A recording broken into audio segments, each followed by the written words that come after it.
welcome to episode 205 of Zapped to the Past. I am Adrian Mills. I'm joined as always by Mr. Graham Raddings. If you haven't listened before, it's a podcast where we discuss games that were released for the Commodore 64. Last week, we looked at our second batch of games from issue 81 of Zapped 64, which we are, of course, in no way affiliated with, and we were frustrated by First Samurai, tortured by Tilt, and baffled by off-key tunes in the Blues Brothers. This week, we conclude our look at the games in February 1992, along with what was also on at the cinema that month. Graham, this is the last of our three-part month. Does it end on a roaring ovation or like a damp fart in an elevator? And so we reached the end of February 1992, and a weird old mixed bag of budgets and full price it's been. Programmers are thin on the ground for the C64, it seems. Publishers are going under, and people are not getting paid for their work, and that's never a good thing.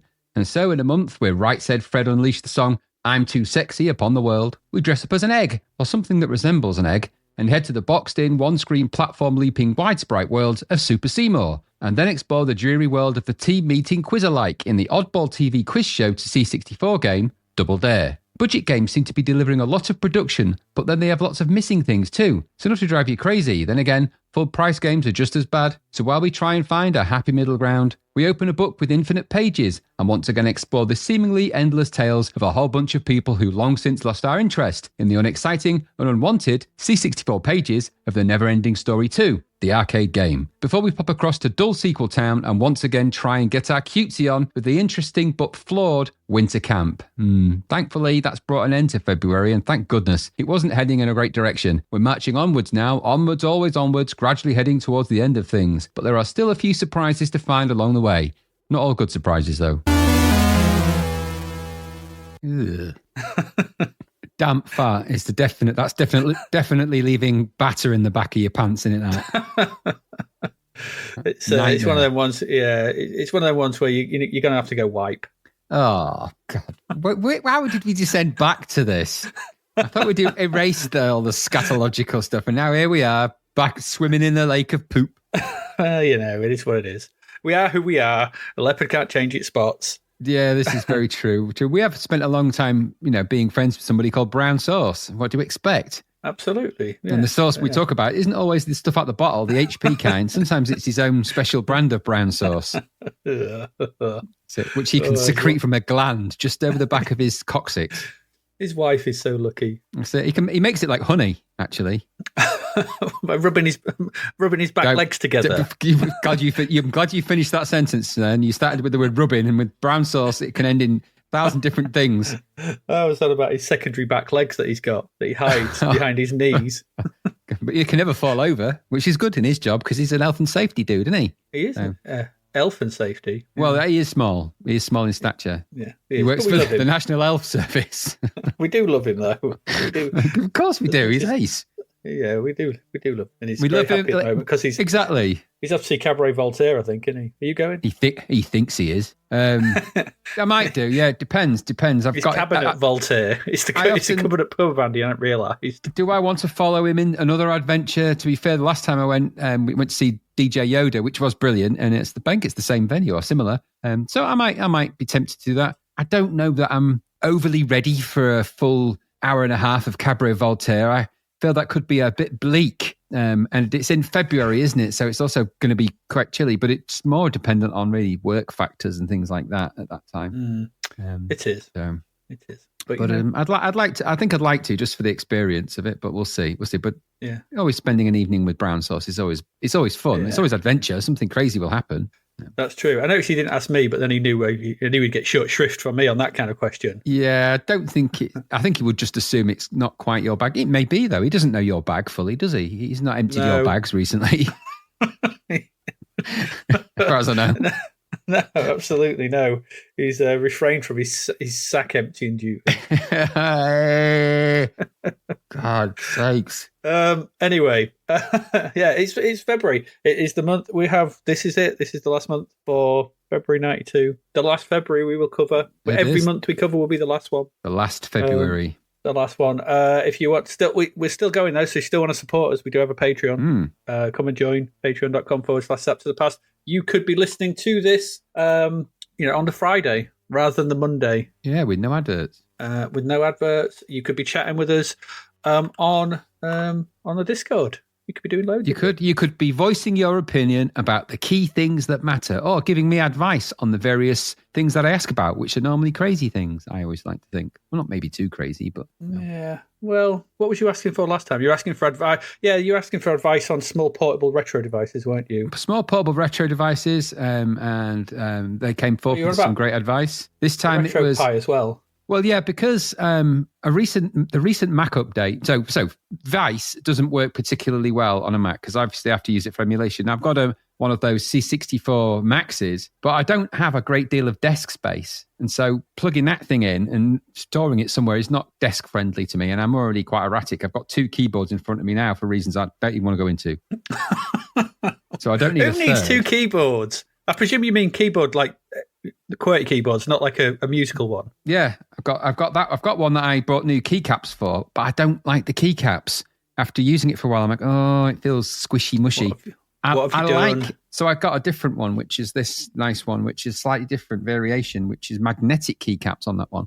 So they're actually pressure sensitive. Ooh. So you can set the pressure depth you want them to register your key presses at. Now, this is good for me because I'm quite heavy-handed, so I can set them quite light, and it means that I'm not clacking so loudly, which drives my wife crazy on a mechanical keyboard. However, the other good thing is if you were a gamer, which I'm not, but if you were, you can actually set this keyboard to analog levels of precision. It's even got a game mode, so you can actually say, if I hold the W key down, or if I hold it down lightly, it will do something. And if I hold it down or press it more heavily, it can actually sense that. And you can actually almost have sort of specific controls for your keyboard just for games. So I would advise anyone that's into gaming who wants really accurate, to set up detailed maps, key maps for specific games that are just suited to you. The Keychron K10 would probably be a good shout for that. Anyway, we're not sponsored by Keychron, by the way. We wish we were, because I'm got surrounded by Keychron. What keyboard is it you're using, Adrian? It's the Keychron one you gave me. That's strange. Really? I don't remember giving you that. I think no, I'm joking. But yeah, because they're really good. No, you didn't give me it. No, sorry, if anyone from your workplace is listening, maybe cut that bit out. It's a Keychron one I bought from Amazon. Just cut that bit in. Yeah, no, it's that particular Keychron one is one I bought, so that's fine. You can have that one. These ones that I've got now are work issue ones, but just that's the way it goes anyway. It's just that's just the way it is. I'm a developer and I need keyboards, it turns out. But very long-winded explanation for the reason why a C64 doesn't work. So the emulators don't work so good on a Mac after the recent Tahoe update. So I found that in a couple of games the controls don't map properly. So I'm not able to fully control them. And the stupid C64 joystick, the USB one, is a bit hit and miss on a Mac, whether it's going to fully function or not. The latest version of Vice doesn't work on my Mac at all, so it doesn't properly control. So I have to go back about 6 versions, and even that one's getting wibbly wobbly. So that was my plan, was to get like some kind of small desktop PC or a small something that plugs into my monitor that I could just emulate the C64 and whatever on. As I've gone through the various options for that, it was like going down the world's craziest rabbit hole of all time. Emulators and that rabbit hole, it's like a nightmare. It's a nightmare. There's so many options. So I've just opted to not bother at the moment. I think I've just taken a step back from the whole thing because there's too many options. There is, yeah, too many options. I just want to say as well that we got an amusing comment on our Facebook Up to the Past page from one Robert Sutton. He said, okay. I've been enjoying dipping in and out of your podcasts. I especially appreciate your obscure references. Today's one, the incomparable Ainsley Jarvis. Yay! Also, a shout out for the taxonomy of monsters in the Monster Club. There you go. Finally, there is somebody else out there that knows about it. Oh, I feel like a sense of relief on both counts. Because that's the Return of the Pink Panther, isn't it? Or is it the Pink Panther Strikes Again? It strikes again. Yeah. With Ainsley Jarvis. The incomparable Ainsley Jarvis. You're right, Ainsley. Something troubling you, Ainsley.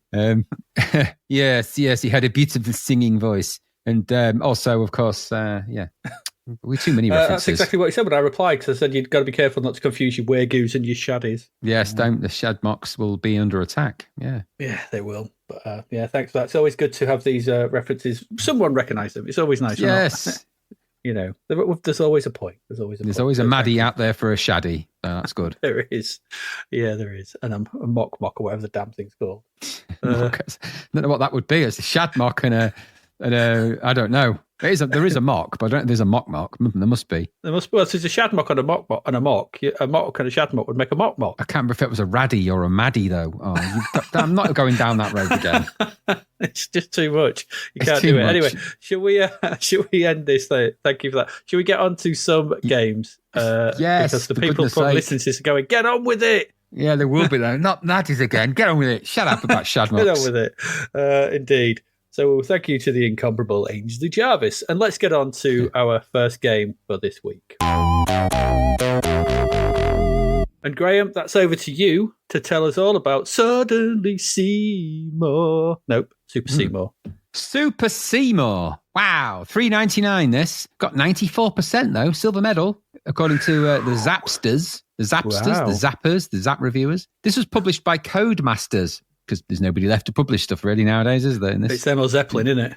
Them or Zeppelin, maybe the odd Ocean one if they found it in the bottom of a cupboard, or over a brown envelope, maybe, or under a brown envelope. This was coded by three guesses: Ashley Rutledge and Dave Saunders. That's right, it's Ash and Dave again. So they must have coded their little hands off at this point, because there was this whole bunch of stuff, unless they just had a backlog. But Ash and Dave, Ashley and David, Johnny Quest, Kamikaze, there's a whole bunch of games of theirs. There's still more to come as well, so there's quite a few. The graphics in this are by Ashley Rutledge and Ainsley Jarvis. It's strange, isn't it? He didn't we did graphics. It's Dave Saunders. Again, Ash and Dave did it, didn't they? Yeah. The musician, though, is instantly famous. This is Alistair Brimble doing some C64 shenanigans. Now, he did Prince, Clumsy and Slicks. We haven't got to them yet. But he's actually probably more famous for his Amiga music, really. Project X, Alien Breed, to name but two. And a spurious credit on Agony. So obviously he did something to do with that. But anyway, so he's and he becomes quite famous later for loads of it. Yeah, no, not the TV show. The old Amiga game, the owl and the flappy owl and he might have done the music for that. He might have done.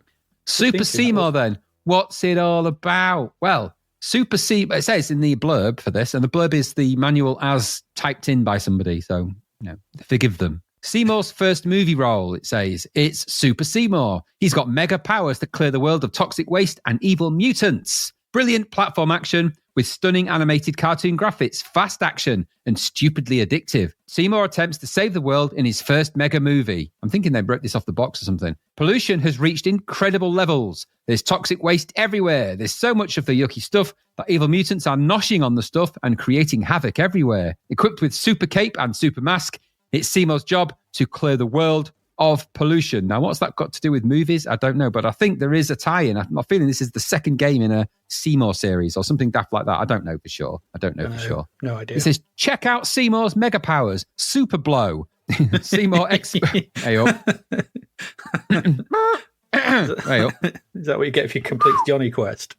Maybe. Seymour expels lungs full of air that can knock the muties flying. Super jump. He can wallop most bad guys with a swift kick on the head. The kicking on the head again. Super spit. With a fruit pip and an aim like one of Kev Costner's arrows, Seymour can blast the baddies. I think they mean Robin Hood's arrows. I don't know if Kevin Costner's good at archery or not, really. I reckon that was arbitrary, really. That was movie magic. That's a bit of movie magic there. Super snare. Magic lasso that can trap mutoids long enough to whap them on the bonts. And super sprint. Runs like the $6 million man, only faster. We're going back a bit there. There's probably kids going, 6 million who? And that was then. Yeah. And super leaper, I'm assuming they don't mean super leper, bounce like a gazelle with this power pickup. It's all here in Seymour's mega platform Super ROM. The aim of the game, Adrian, each level is played as a single screen bouncerama. Seymour has to leap and run on the platforms to clear a screen of toxic mutants. The toxics are objects which Seymour has to collect, like dustbins, oil drums, and aerosols. Bonus points are awarded if they are collected in the right order. Collect the object that is flashing. Mutants, the flying muty scum, have to be avoided or destroyed. Be careful, they can and will harm Seymour. Every screen has to be cleared before progressing to the next level. Okay? And the muties, of course, the mutants in here, it says they're horrid and they're here. There's Podge, he floats around and self-destructs whenever Seymour is in range. There's Boing, jumps around from platform to platform and kills Seymour on contact. Squash him from above. This Swinger, slow but flighty mutant who's not to be left alone in certain types of party situation with your wife. Hey, kill him from above. This Whirligig flies around and always homes in on Seymour. He's dead annoying, that one. Rudy wanders from the left to right on the platform. Snapper is more vicious version of the Boing. And Grump, that's just Gary. That's not really. It's just like Rudy, but 100 times more mean. Avoid him. Avoid him. That's all the blurb. That's pretty much the whole blurb bar in the control, which I'll come to in a minute. How do you like them apples, eh? Great. Good. Yeah. Loading screen for this is okay. Quite colourful, quite bright. The whole game's quite colourful and sprightly, actually, bright. Interesting stuff for this. This is essentially a Bomb Jack clone of a game, a budget Bomb Jack. But it's got some nice points about it. And the first one of those is actually the colours and the sort of vibrancy of it. Very vibrant game from its loading screen and the title screen with lots of stars flying upwards. With the nice graphics and things. It's got quite a nice vibe. It's got more of an expensive feel than a budget game at $3.99 would normally. So I think we've seen full price games that are lacking in as much pizzazz as this got. It's got some production to it. And the music, well, it ain't half bad, actually. It's all right. Quite catchy all the way through. Not going to win any awards, I don't think. It's not going to win the Alistair Brimble Award for the best Alistair Brimble music. But it's certainly not bad. And I don't know how many he actually did on the C64. I don't think there's a whole bunch. Does he award that to himself? No, weirdly enough, it isn't. It's avoided by someone else who just happens to be called Alistair Brimble. Called Alistair Brimble. Oh, right, okay. Yeah, but it's spelled slightly differently. It's BRY. Anyway, don't get me started on name nomenclature references. So good loading screen, good title screen, good music, short loop, but it's okay. So there's only one option when you get to that. Press fire to start, which you'll want to do to start the game, won't you? So when you get into the game, though, after the little interstitials, which are all fun, there's no music in the game, which was a bit disappointing, I thought. Because I remember Bomb Jack, which is the only other version of this that was half passable, really, and the other version of that came out, that had really good music from Ben Douglas, didn't it? Famously, the This ain't got any in-game music. It's got quite fancy sound effects, it seems. I don't know if there may be samples or maybe just good synth versions of it, but they're certainly bonky and clunky, aren't they? They sound pretty good, but it is just sounds. So what does the game look like then? Well, the game is principally the full screen with the score and some of the UI actually in the bottom border, which is a quite nice effect. So the central screen is the game. So at the bottom, you've got your score, you've got your number of lives, obviously, the bonus, which counts down as the level progresses. Although as you collect things, it increases, but you're on a kind of a timer. And then you've got your number of Seymours that are there on the right. And that will obviously track. And there's also the Muto count. This is like a little sort of, not an energy bar, but it's a bar. And as you get rid of the mutants, it gradually goes down. So the mutant count, and that increases as more of them spawn and things like that. That's your UI. It's all at the bottom of the screen. The mainstay of the screen is a bit like Bomb Jack. It's not quite as far out. And I don't mean that in a kind of 70s hippie way. It's quite a bit more zoomed in this. So everything's a little bit bigger. So there's not so much, when you leap up into the air, you're not leaping as high as you did in Bomb Jack. But even though it's the same screen size, it's not the same real estate size. So there are platforms which are dispersed around in kind of a pattern to thwart you from just leaping around and getting exactly where you need to be. And then, of course, there are barrels strewn around which you need to collect the flashing ones, and you get them in the right order. You'll get extra bonus and things like that. Of course, your way is thwarted by the various mutants that will appear. And they either get in your way or you can jump and stomp on them from the top. And mostly you've got to sort of fly around collecting things, utilizing the controls. The controls are pretty straightforward with the joystick here. You move with the directions. To fly up, you press up. To fly down, you press down. To move left and right. If you want to jump and then flap and go up higher, to sort of a bit like the Bomb Jack where you can sort of go right to the top of the screen, you'd use fire for that. And if you want to use one of your superpowers when you get them, it's the space bar, isn't it? That's all good. Very straightforward controls, actually. Nothing really fancy there. There's a nice look and feel to this. It's all multicolour, but very nicely designed multicolour. They've got a lot of colour going on this screen, and that's to its credit. It's obviously a little bit of demo magic going on in there, or it's just very well crafted multicolour. But there is nice. I think it looks like to me there's more than 4 colours going on, so it's medium res with extra added wallop. The barrel graphics and the sprites that you collect, I think they're actually characters the way that they've been distributed, or could be. But there is quite a lot of them, and likewise you get a few enemies dotted about. The enemies are annoying, less they're not. There is one in particular that sort of tracks you, and that is really stupid in a game like this, where your screen real estate is quite limited. So getting away from one, you can get cornered pretty easily. But most of them will float around, and you can actually navigate your way around them and drop on them. And then it takes 2 hits to squash them, 1 to knock them down. And if you leave them, they'll get back up again. But if you jump on them twice, that's the end of them, and they'll go off the screen. And eventually, of course, you've got to kill them all to clear off the screen and get to the next level. Like I said, background graphics are really nice here. There's some sort of mountainous landscapes with greenery and things like that, and some sort of spooky-looking Halloween-style trees. But in the foreground, you've got the platforms, the barrels, and, of course, the sprites, all of which actually look really nice. I'm not sure what Super Seymour is. It looks a bit like Dizzy in a mask, and I wonder if this actually was some kind of Dizzy variant at some point, and then they've just added a mask over him and put a cape on him, because the loading screen does look a bit like Dizzy, if you ask me. So I think maybe this was a Dizzy game somewhere along the lines, I think. Possibly, yeah.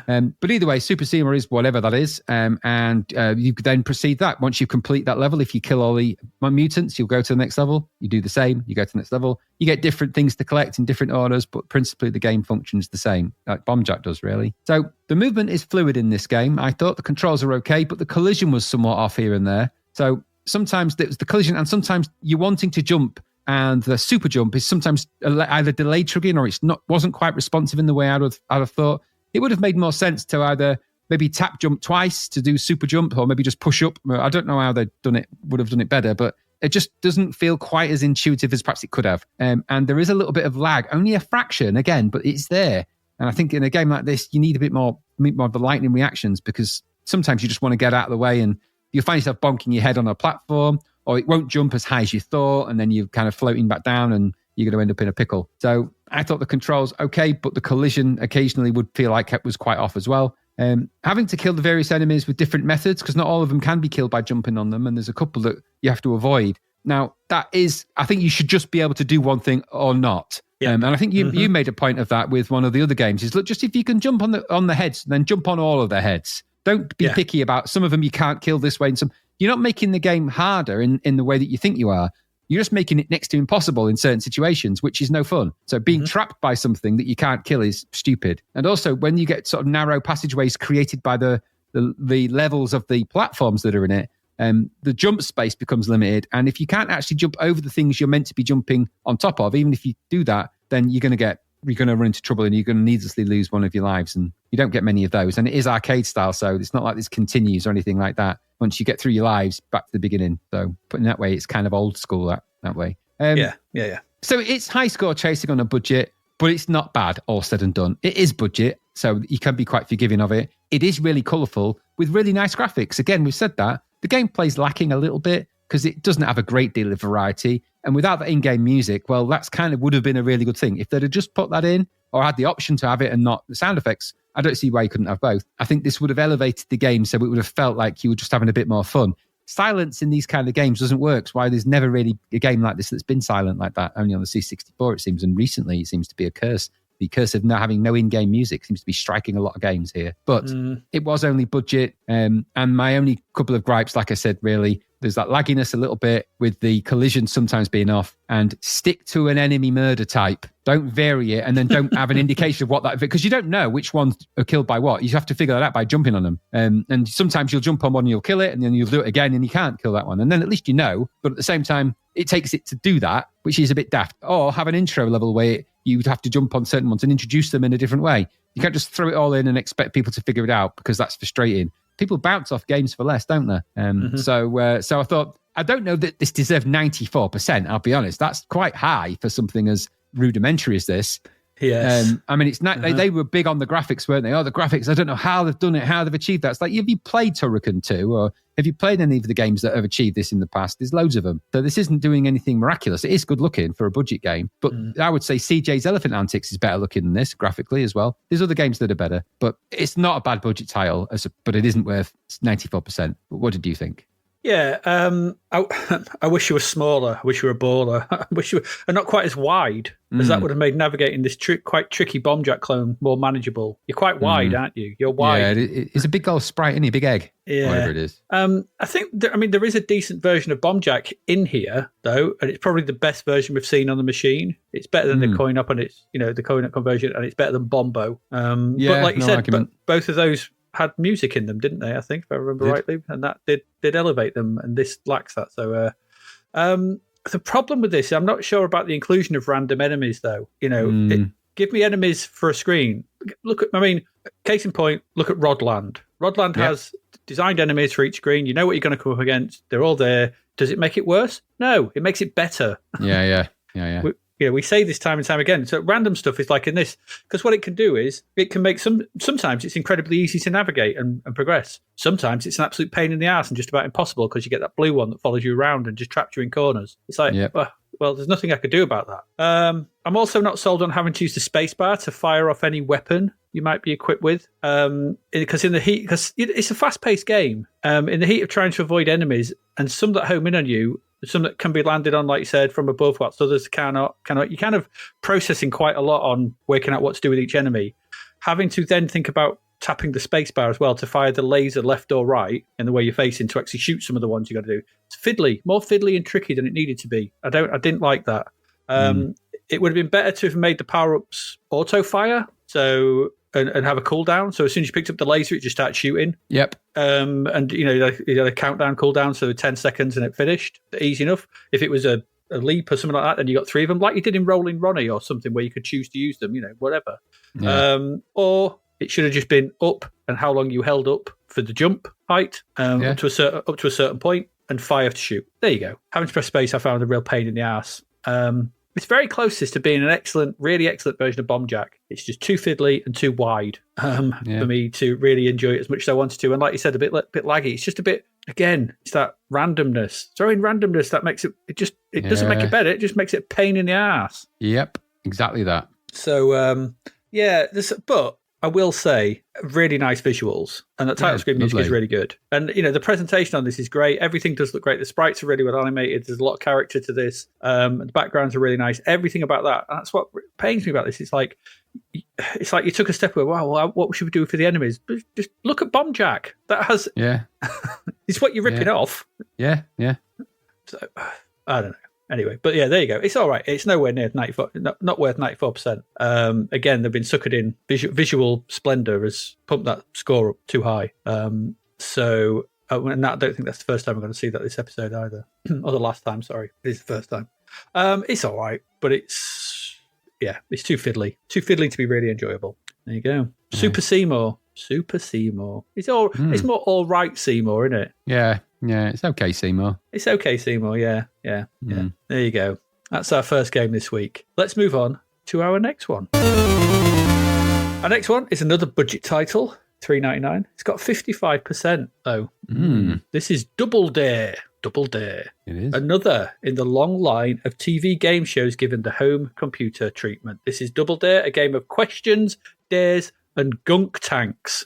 From the period when every show needed to have a gunk tank to be in any way credible and wacky. That's what they had to have. Gunk tanks. Yep. The 90s were just replete with gunk tanks. What was in that gunk? What was it? I don't know. People were lost, I think, to that gunk. So this is the version by Alternative Software, not the one by Game Tech. Who did also release a game based on the show. That was based on the NES version. They made a version for the NES that was ported to the C64. I don't actually think it got a release in the UK. I'm not sure. I couldn't find it properly. But that was made in the 80s. This is obviously a bit later. This version certainly did come out in the UK. It was coded by Michael J. Lister. We've seen him before. DNA Warrior, Kentucky Racing, Popeye 2. It's a varied bunch of games, isn't it? That is a crazy list. And the graphics and music were by Paul A. Bellamy. He worked on Huxley Pig, Popeye 2, and others. So it's brought to by them. Okay, so what the hell was Double Dare? I had a quick look on the wiki. It describes it thus.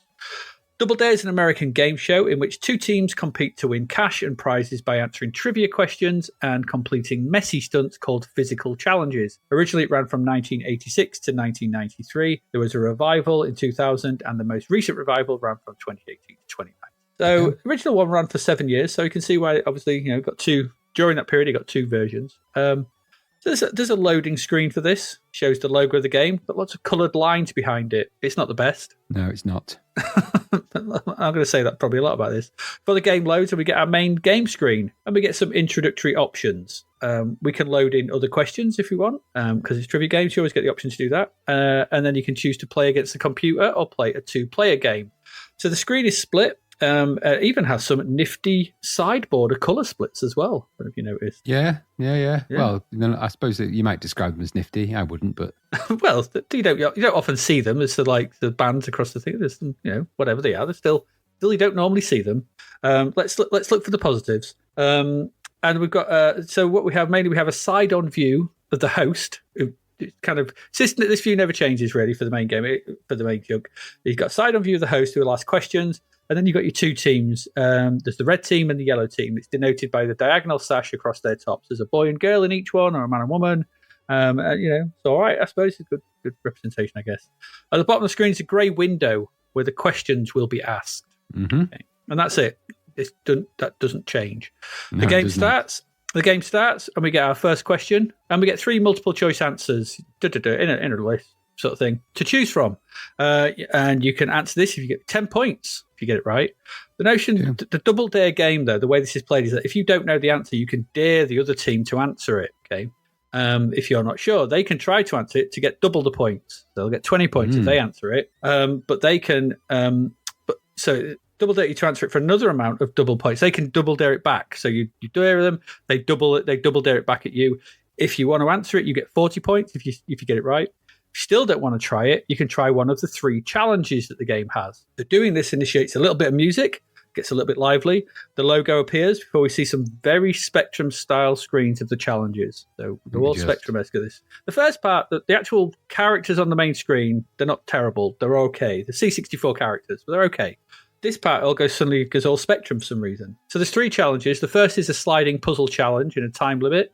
So essentially what you get is you'll get a picture. I think it was the first one I got was Jason Donovan, I think it was supposed to be. Yeah. And then on the right, and then you'll get that image on the left, and then on the right you'll get it again, but then it'll mix all the pieces up, like one of them move them all around, and then you've got like a minute or so to get them back into thingy, which you won't do. No. You've got no chance. just give up. Just won't. Nope. You just won't do it. So there's that. The second is a Simon Says memory test. I think you've got to get up to 7. I think I got to 7, but and then So if you get so it's 7 things to remember. Basically, it's just left, right, up, downs. And as soon as you remember them in the right challenge, you get that. Yeah, it's fair enough. The third one, I could never get to come up. I never got this one to appear, so I don't know. I read the instructions, and it's called Pyramid Power, so I don't know what this one was. I don't know if you managed to get that one to appear. I didn't see it, no. Yeah, so I didn't get this one to appear, so I can't tell you what that one's like. I imagine something about pyramids. I don't. So this combination of questions and answers and dares and challenges goes on for some time. Until you hit the first break, and then it says you play double dare, where the game is exactly the same, but you're now playing for double the number of points for each question. So it's like you might be miles behind, but you can bring it all back with double dare. So off you go. So where was that? If you hit the first break, play for double dare, number of points. Dare and double. If you answer a question wrong, the other team gets to answer questions until they get one wrong. That's how it goes. So if you get on a roll answering questions, you keep going until you get one wrong, then it switches. At the end of these 2 rounds, the winning team gets to move on to the obstacle course, which for some reason is its own separate load. I can't quite figure out why. So once this is loaded, we really are in pure Spectrum territory here. It's like, high-res Spectrum visual colours and everything. So we've got to make it through 8 separate wacky screens and find the flag on each one. You control a little running man, and the first screen sees you having to poke chickens to see if the flag is underneath them. This is made tricky by the floor being a bi-directional travelator, which you cannot run as fast on if it's going in one direction, so it'll push you back in either direction. So there's a gunk tank on the left. It'll invariably dunk you in the gunk. And so you lose time for that. The UI at the bottom shows the 8 flags you need to collect from each screen, and a timer counting down beneath that's like a bar going downwards. So you've got to collect that flag under the chicken. You can only get past that screen when you've found the flag. There's 5 chickens to poke, but you've got to be standing still, so you need to wait for the travelator to actually stop moving before you can poke a chicken.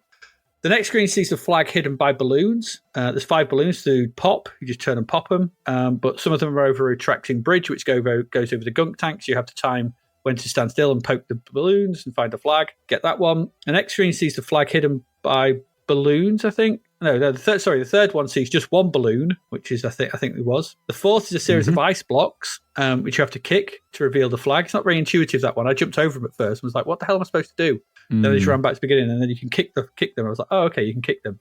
And the 5th one is where I met my Waterloo, because there's a rotating cog on the right that flings you back onto a retraction bridge if you touch it, and you don't have enough jump to get over the cog, and the collision detection is very unforgiving. So I couldn't get over this cog because it just kept flinging me back, and I didn't quite know what I was doing wrong. And because the bridge kept retracting, I kept landing in the gunk and having to try and do it again. It got very, very annoying. That was the point. I'd had my fill of this game. I was done. I was like, no. This is stupid. I'm bored of it. And that's Double Dare, really. That's your game. From a visual point of view, the game is all over the place. The first part of the contestants is not terrible. The over-animated mouth of the host, though, was very disconcerting. That was weird. It reminded me of the guy in Total Recall, his partner. She hated every minute of it. It reminded me of him. He's dead over enunciated with his mouth. I'm like, I didn't like it in Total Recall either. I don't really like it when someone does that with the lips. It's like, makes me feel a little bit weird. But I quite, like the smiles and the grimaces of the contestants as you got a question right or wrong on either side, and that was all right.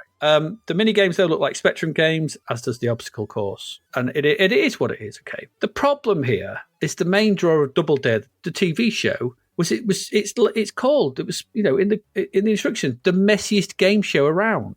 Yeah. And clearly this cannot be that, because it's just on a C64.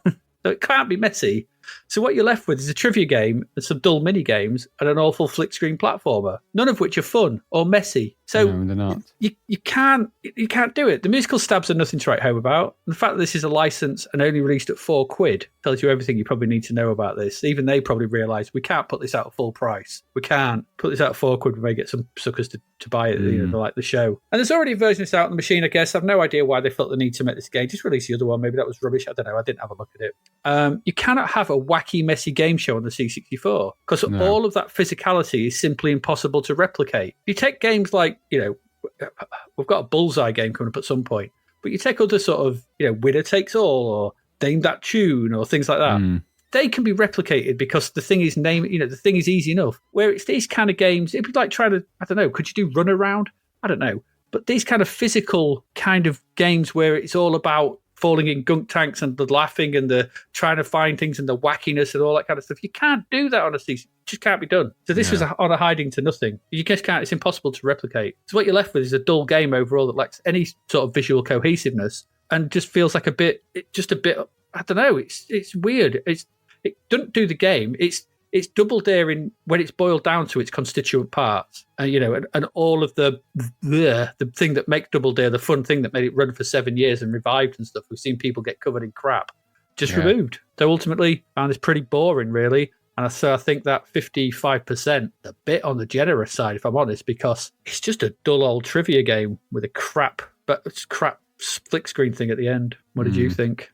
Same. I mean, I felt like the quiz sections just went on forever. It just went on question after question. I'm thinking, is there going to be any end to this? And I was answering most of the questions pretty well because obviously, as long as you keep answering them correctly, you're in control, if you like, unless you dare them or they get one wrong, or you get one wrong and then the game passes to them and then they get asked the questions. And then if they get one wrong, which the computer will, it comes back to you or they dare you. So that's part's all right. The graphics, though, I mean, it does look like you're interrupting some kind of team meeting in a small business somewhere. Yeah, it really does. Like the manager stood on the left holding a cup, like a coffee cup, looking depressed and then babbling to himself while the teammates are all kind of looking at each other shiftily with their sashes on for being the top seller of the month or something. So it does look like you're interrupting a Maplin's team meeting on a Monday morning. But other than that, it's a quiz game, and they've tried to add some flavour to it, but it's a bit long in the tooth. They need to be simpler and a bit more zappy than this does, and this isn't. I know it's only budget, and maybe if you've got a couple of people around, it's just not party enough to be a party game. I think if they'd have been better, just stick to the quiz. Don't throw all the stupid, ugly-looking extra games and things in. Just stick to the quiz and just make it a bit snappier with shorter rounds, for goodness sake. I think I got up to like 300 points or something before it finally went to the next bit. I was like, goodness me. I was just bored of looking at the same screen because there's only one person animated, and he is like crazy animation. It's weird. His face is weirdly more detailed than anyone else's as well. Yeah. So it's just like it was. I was just like, I'm sorry to interrupt your meeting, but I've got an answer. So it was weird. Quiz that couldn't be stopped. It felt like, I suppose I could answer the questions, but I didn't want to in the end because it just felt like, when is it going to stop? I felt like I was being interrogated more than a part of a quiz. The typing noise when the quiz questions appear is really annoying after a while. Like, it's like a little ticker tape sort of noise. It drives you mad in the end. and he has got crazy face animation, and that's my one takeaway from it. It was like, if you're going to animate a face, don't do that. Like he was. I mean, if someone did that in a meeting, you'd be like, "There's something wrong with that man." He's like gurning at me. What's wrong with him? So I double dare people to play this game. I think I wouldn't bother though. And 55%, as you say, that's very generous for a game that is essentially a question dispensary via the medium of Maplin team meeting. So no, not for me, this one. No. There you go. That's our second game this week. Double budget, but neither of them are particular delight. Although there you go. Double Dare it's just on a hiding to nothing, trying to do a game show about gunk. It's stupid idea. Stupid idea. We're going to go away. We're going to take a quick break after those two games. We're going to come back and see what was going on at the cinema in February 1992. Let's hope there's some good stuff showing. We'll see that in a minute.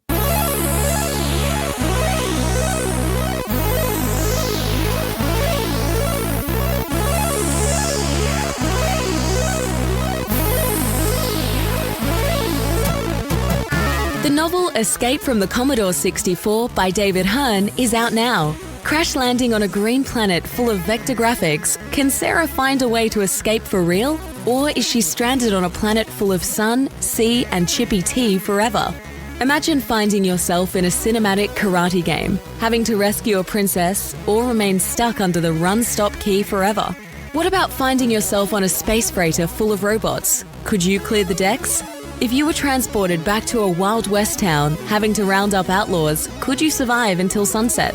What if you were a wizard with a cat who must colour worlds? Could you beat the game, or would a virtual guitar solo announce your demise? Sarah might just be another visitor, but she doesn't want to stay a while, never mind forever. Available from Amazon and all good online retailers, discover if there's a way out in Escape from the Commodore 64. Visit davidhearnwriter.com to find out more. And here we go. It's February 1992. The cinema is open. What are people going to see, Graham? Well, indeed. First of all, 7th of February, they could have gone seen My Girl. My Girl. My Girl. Yeah, I didn't go see it now. Obviously, this is Macaulay Culkin and What's Face and Jamie Lee Curtis and Dan Aykroyd and quite a few. Yeah. Is it a what's his name movie? Is it who produced, directed, starred in that? No, it's the director was Howard Zeef. Oh, okay. It's not a thingy then. It's not a John Hughes. Not a John Hughes one. No. This was actually the debut for the main character. What's her name? Anna Chlumsky. Okay. She's the girl in My Girl. Yeah, it's her first film. I mean, the thing with this film is what it's remembered for is that it's got that really out of left field tragedy, isn't it? Yes, it does. Yep. When, I'm going to spoil. If you haven't seen it, then turn off. You've had since 1991. Yeah, you've had long enough sort of thing. But so it's basically this young girl and Macaulay Culkin. They're both about 12. They're kind of sort of getting along, and they have this nice sort of relationship, and they become best friends. And then just out of the blue, it turns out Macaulay Culkin's allergic to bees and gets stung and dies. Yeah. Tragedy. It's like, oh, where did that come from? Yeah. But it was, it is one of them. It did do quite well at the box office. It had I looked, it still had a budget of 13 million. I still wonder what the hell was that spent on. I suppose that was Dan Aykroyd and Jamie Lee Curtis, but Macaulay Culkin wouldn't have been cheap. He was very popular around this time. He probably was, yeah. But it brought in about 70, which obviously meant there would be a sequel. We won't see that sequel, but there was a sequel to this in 94. That's why you put that. That's what, yes. This one, it just never needed a sequel. She goes to LA to find a mum or something like that, and then there's another boy. My Girl again, or something. Was it My Boy? It's just My Girl too. Oh, okay. So there's no need for a sequel. It's a decent little film on its own. Leave it be. But Hollywood got a Hollywood, I suppose. Yeah. If there's money to be made, they'll make it again. They will. They'll try anyway. Yeah. If you didn't fancy the tragedy of My Girl, you could have gone seen Father of the Bride. Yeah, the comedy that never was. Yeah, still a Steve Martin one, isn't it? I think I might have actually gone to see this. I think I was just going to see anything with Steve Martin in at this point. But I think my patience was wearing thin at this by now. I was thinking he's lost. These aren't particularly that funny. No. He'd lost his zaniness. He'd lost his edge. And these kind of films, he seemed to do quite a few of these, didn't he? Fatherhood was one I think he was in, was it? And this, he's just into... Parenthood, beg your pardon, yeah, whatever it was called. Yeah, I mean, if you can go back to things like Roxanne, I mean, LA Story was a bit quirky, but I think Roxanne was what it was. Yeah. But certainly, it's just a journey into MOR comedy, isn't it? Oh, completely that. It's totally like, it's just not, firstly, I don't buy into the joke of it, which is, father disapproves of stuff, essentially, but comes to terms with it over the period of 90 minutes. And just, that's not, there was a lot of them, and a lot of these kind of comedies sort of appear gentle comedies, aren't they? With a poignant moment for a realization. So, have I lost touch with my daughter? Do I know who she is? Are we going to have that connection? Oh, we do. There you go. I've saved you watching it. And jokes along the way. It had Martin Short in it, didn't it? As the wacky, didn't he do the, he was like the wedding planner. He was all a bit kooky. He had a kooky voice, I think. Yeah, you had to have one of them in it, didn't you? So there had to be sort of a good, makes for good trailer material. And he's quite good at that sort of role. Again, it was never going to be, I'm not the demographic for My Girl. I certainly wasn't the demographic for Father of the Bride. At this point, my humour had taken quite a dark turn, so I'm looking at more Bill Hicks for comedy rather than this gentle, my daughter's fallen over in the mud with her new shoes on kind of comedy. And it's not for me. No, it wasn't for us. If you didn't fancy either of those, you could have seen Black Robe. Never heard of it. No, in the 17th century, a Jesuit missionary nicknamed Black Robe by the natives and his small party of companions tried reaching the Huron tribe in Canada, all while facing mistrust, Iroquois warring parties and harsh winter conditions. Yes. North Canada, that's the Huron tribe and the Iroquois, Don't want to mess with them. I imagine you don't. But, the Hurons are, I'm not sure if they're Mohicans or I don't think they're exactly that, but they're in the thingy, aren't they? The last of the Mohicans is the Hurons that they're fighting in that. Yeah. Mogwai is a Huron in that. Directed by Bruce Beresford, written by Brian Moore. I'm guessing it's not Brian Moore, the football commentator. He might have been. It could very well have been on his off days. Just written a story about Northern Canada. Never heard of it though, so I can't comment. No. There was also For the Boys. Talented USO entertainer Dixie Leonard and comedian Eddie Sparks deal with their relationship over the course of 5 decades, from World War II to the Vietnam War era, to the Twilight era in the 90s. This is James Caan and Bette Midler. I'll get you, Midler. I think this is probably one for the US. US audience. I don't know that it's going to resonate. It's about the USO, which we don't really have in the UK, of course. And Dixie Leonard and Eddie Sparks are probably amazing comedians and entertainers, but we never would have heard of them over here. No, especially not with James Caan's moustache. No, isn't it weird? He looks like Inspector Clouseau in that. He'd make a great Inspector Clouseau, wouldn't he? Looking at that. He would with that moustache, that. I've heard you've come back from the war. Does your dog bite? It just shoot him though, wouldn't he, James Caan? Yeah, he would get angry about it, Yeah. I've just watched him in Thief again recently. What a great film. It is quite good, Thief, in its own stupid logic. Yeah, but just I like that film. But he looks weird with that moustache. Just doesn't suit him. He's not a moustache guy. No, he's not. If you didn't fancy that, you probably wouldn't. There was also Death in Brunswick. Okay. It's an Australian film. This. Down on his luck, Carl Fitzgerald meets Sophie, a beautiful Greek girl. He gets a job as a cook, but accidentally kills a fellow worker. He turns to his unscrupulous best friend for help, and they attempt to dispose of the body. I watched the trailer, and I thought the trailer looked quite amusing in that Australian early 90s kind of amusing comedy way. Sam Neill's in it, so I might actually track this down and give this a watch because it does look quite funny. Okay. And I do like Sam Neill, but I like I said, I've never seen it. I don't know if other people have. Maybe some of our Australian patrons could tell us whether it's any good or not. Maybe they've just seen it, or any of our patrons. It just has to be them. But I've never seen it. But I do like Sam Neill. So he's always good. Things. Or usually he is. Yeah, not so much Jurassic Park 3. No, maybe not that. But I imagine that paycheck. Imagine the paycheck he got was quite good, though. Yeah, and he's not great in Memoirs of an Invisible Man, but that's not his fault. That's just a really weak movie. And Chevy Chase kind of ruins it totally. Not really. Yeah, true. And is he good in Event Horizon? I think he is. I think he's quite good in Event. I think that's a bit of it's a bit of an underrated film. That it's it's a very strange film that makes very little sense. Yeah, but it reminds me a lot of Sunshine in some of the way that it's sort of, there's a bit more going on underneath that film, and then you first appear, and it does, even though it is kind of an all-out horror movie towards the end, there's actually some really good ideas in there, and Sunshine's very similar for me in that respect. Yeah. Anyway, Death in Brunswick. 14th of Feb, if you fancied going out on a date, I suppose, you could have taken them to see Bart and Fink. Yeah, Coen Brothers, isn't it? Bart and Blink. Do you like this? Fart and Blink, yeah, is the Spoonerism for this. Yeah, did you like this? I don't remember. I remember John Turturro being good in it, but I don't remember why, and I remember nothing about the film. So I don't know if that's. I might have to watch it again. So Isn't he a writer of some? Is he a writer? yeah, I think the story is he's gone off somewhere to write something, and I can't remember now. I remember it being quite good. It's in the Coen brothers. It's the good end of the Coen brothers. If you don't, because a lot of the modern ones are a bit more depressing. So some of the early ones had a bit more of a tangible streak of humour in them, even right up to Burn.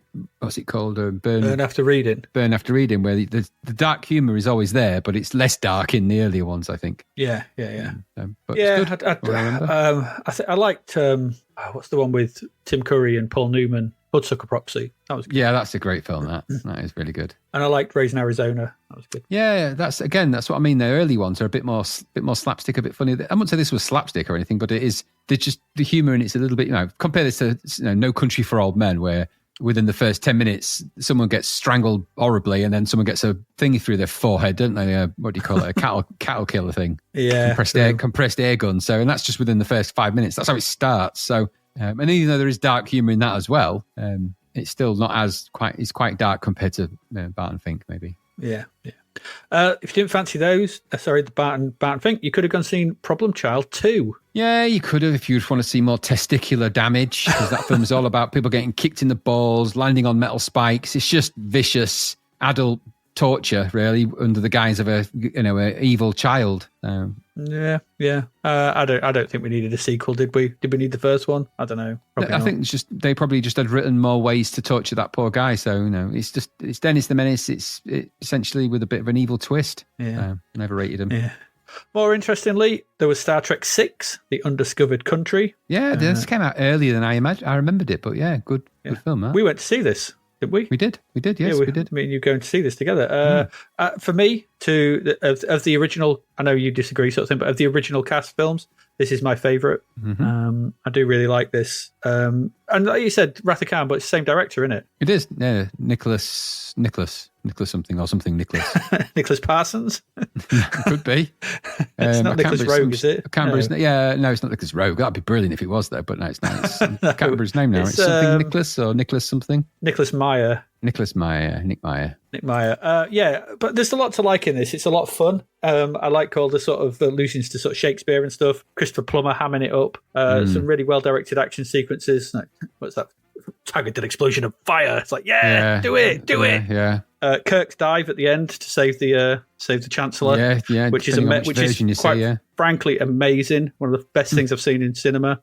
William Shatner about 4 feet off the air, perpendicular to the ground. Yeah, something to see. All good. It's just a really good fun film. The bit on the ice planet in the prison. Rora Pente, with the shapeshifter and everything. It's just it's just a really fun Trek film. It kind of got away from the sort of what with 5 was a really sort of lumpen, leaden. 5 was shite.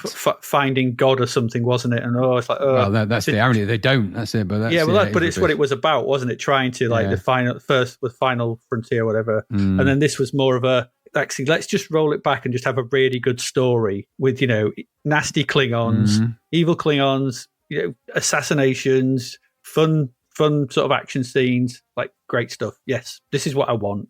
So I really like this film, really do. Still watch it to this day and enjoy it and have fun.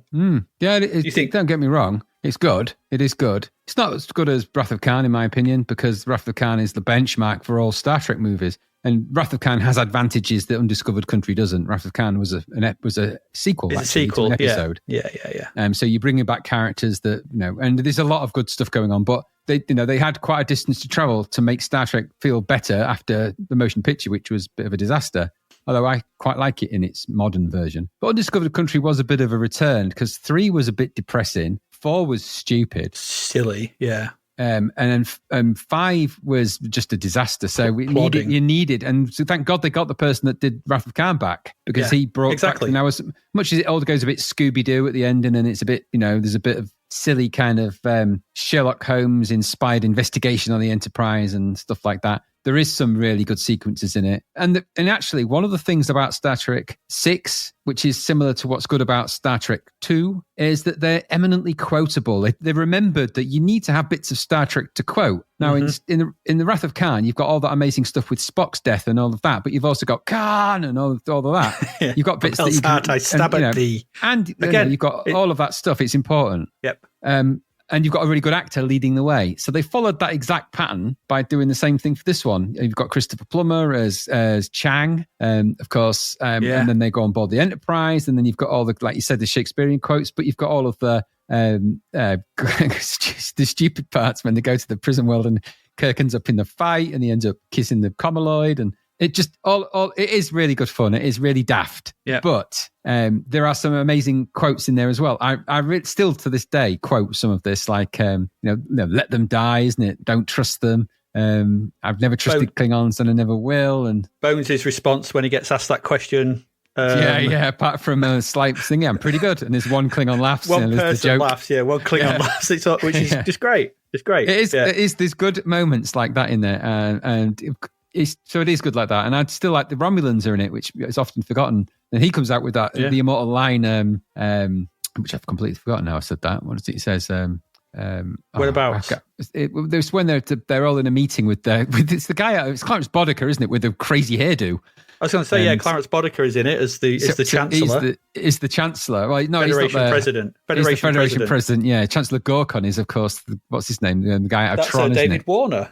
Yeah. David Warner, and he's good cast. in it. He's really good in that. But I can't remember what the Romulan says now, which is bizarre. But that's what. But you had this. That's what I mean. You got this great cast, like you had with Ricardo Montalban in, in 2. So you pull these actors in, and you just give them go have fun in this kind of Shakespearean Star Trek nonsense detective Sherlock Holmes mashup. Like, with Spock at the helm, of course. So it's Spock Lock Holmes. Yeah. I mean, and of course you've got Thingy in there as well. Kim Cattrall's in there as well, so it's got a good cast. She is, yeah. And like I said, you also have great moments of action, like that bit where they programmed the torpedo to get the invisible. The cloaking, just one that can fire when space. Cloaked. The Klingon bird of prey that can fire when cloaked, and it chases after it because they happen to be, having that. I don't know why they don't have missiles that do that anyway. Actually, it seems obvious that you would have them. And it's the Romulan line is I must concur with my colleagues when they ask him what he thinks. I just really like that. But yeah, it's all good stuff in there. It is a great film, and it's a true return to form. And of course, it's the last one with all the cast, isn't it? Because after that, you've got Generations after that. Yeah. I mean, I just remember us coming out of that cinema on a proper high going, that was really good. Because it was a true return. I mean, it's a true return to form because everyone was dreading it a bit after 5. Yeah. But get the director back that knows what he's doing. And it's such a pace. The film moves at a good pace. So much happens in that film in a short space of time. They won't be able to make it now without it being 3 hours long. Yeah. What's the bit Kirk is as well? Don't trust them. Don't trust them. Yeah, let them die. It's that classic line in it. Let them die. But I've never trusted Klingons and I never will. That's when she's recording him outside his room, which still makes me laugh. She's just sat there with a little recorder. I can't believe you just said that. I'm using that. Good stuff. Really good stuff. And of course, good CG in there as well. I remember when the floating blood and everything. Floating blood. When the Klingon moon explodes at the beginning, Praxis explodes. Yeah. You get the tokenistic shockwave effect that all planets after this film, everything had to have the shockwave effect. This was the first one that did it. Then all the Death Stars in Star Wars, suddenly they had shockwave effects when they blow up, and there's like a bwang effect that comes out. This was the film that first did it. So there you go. See, it's a great film. Great fun film. Yep. And that's really the pick of this one, because if you didn't fancy that, you could have gone and seen The Favour, The Watch, and The Very Big Fish. Yeah, I never saw it. I remember it at the time, but never saw that. No, Bob Hoskins, Jeff Goldblum, Natasha Richardson. It's some kind of farce. I don't know. No. 21st of February, there was The Prince of Tides. That was popular on video, that. It was. Nick Nolte does romance, though. I'm not sure I'm ready for that. No. He's too craggy of face. I'm not a fan of him as an actor particularly. I think he ruined Cape Fear when he's in it, although I sort of forgive him a bit. But Prince of Tides, I don't want to see him in rom-coms. With Barbara Streisand? No. I mean, Barbara Streisand's an amazing actress, actually, and singer, obviously, but I think she'd already done kind of this sort of stuff, and he's the wrong choice. It's like it's the wrong choice. Don't have him. Yeah. No, naughty Nick. Naughty Nick Nolte. He's good in 48 Hours. Yeah, that's all you can take him for. That's all you can have him for. True. After that, he's no good. True. If you didn't fancy that, why would you? It was Raise the Red Lantern. It's a good film. I remember seeing that at the Whitgift Cinema. Yeah, I don't know if I went, actually. I probably didn't. I'm pretty sure Gary was there. Whenever there's a lantern being raised, red or otherwise, Gary will be there to see that because he just loves a lantern. He's always loved the lantern. He's a lantern lover. He is. He's the long-haired lantern lover from Liverpool. Absolutely.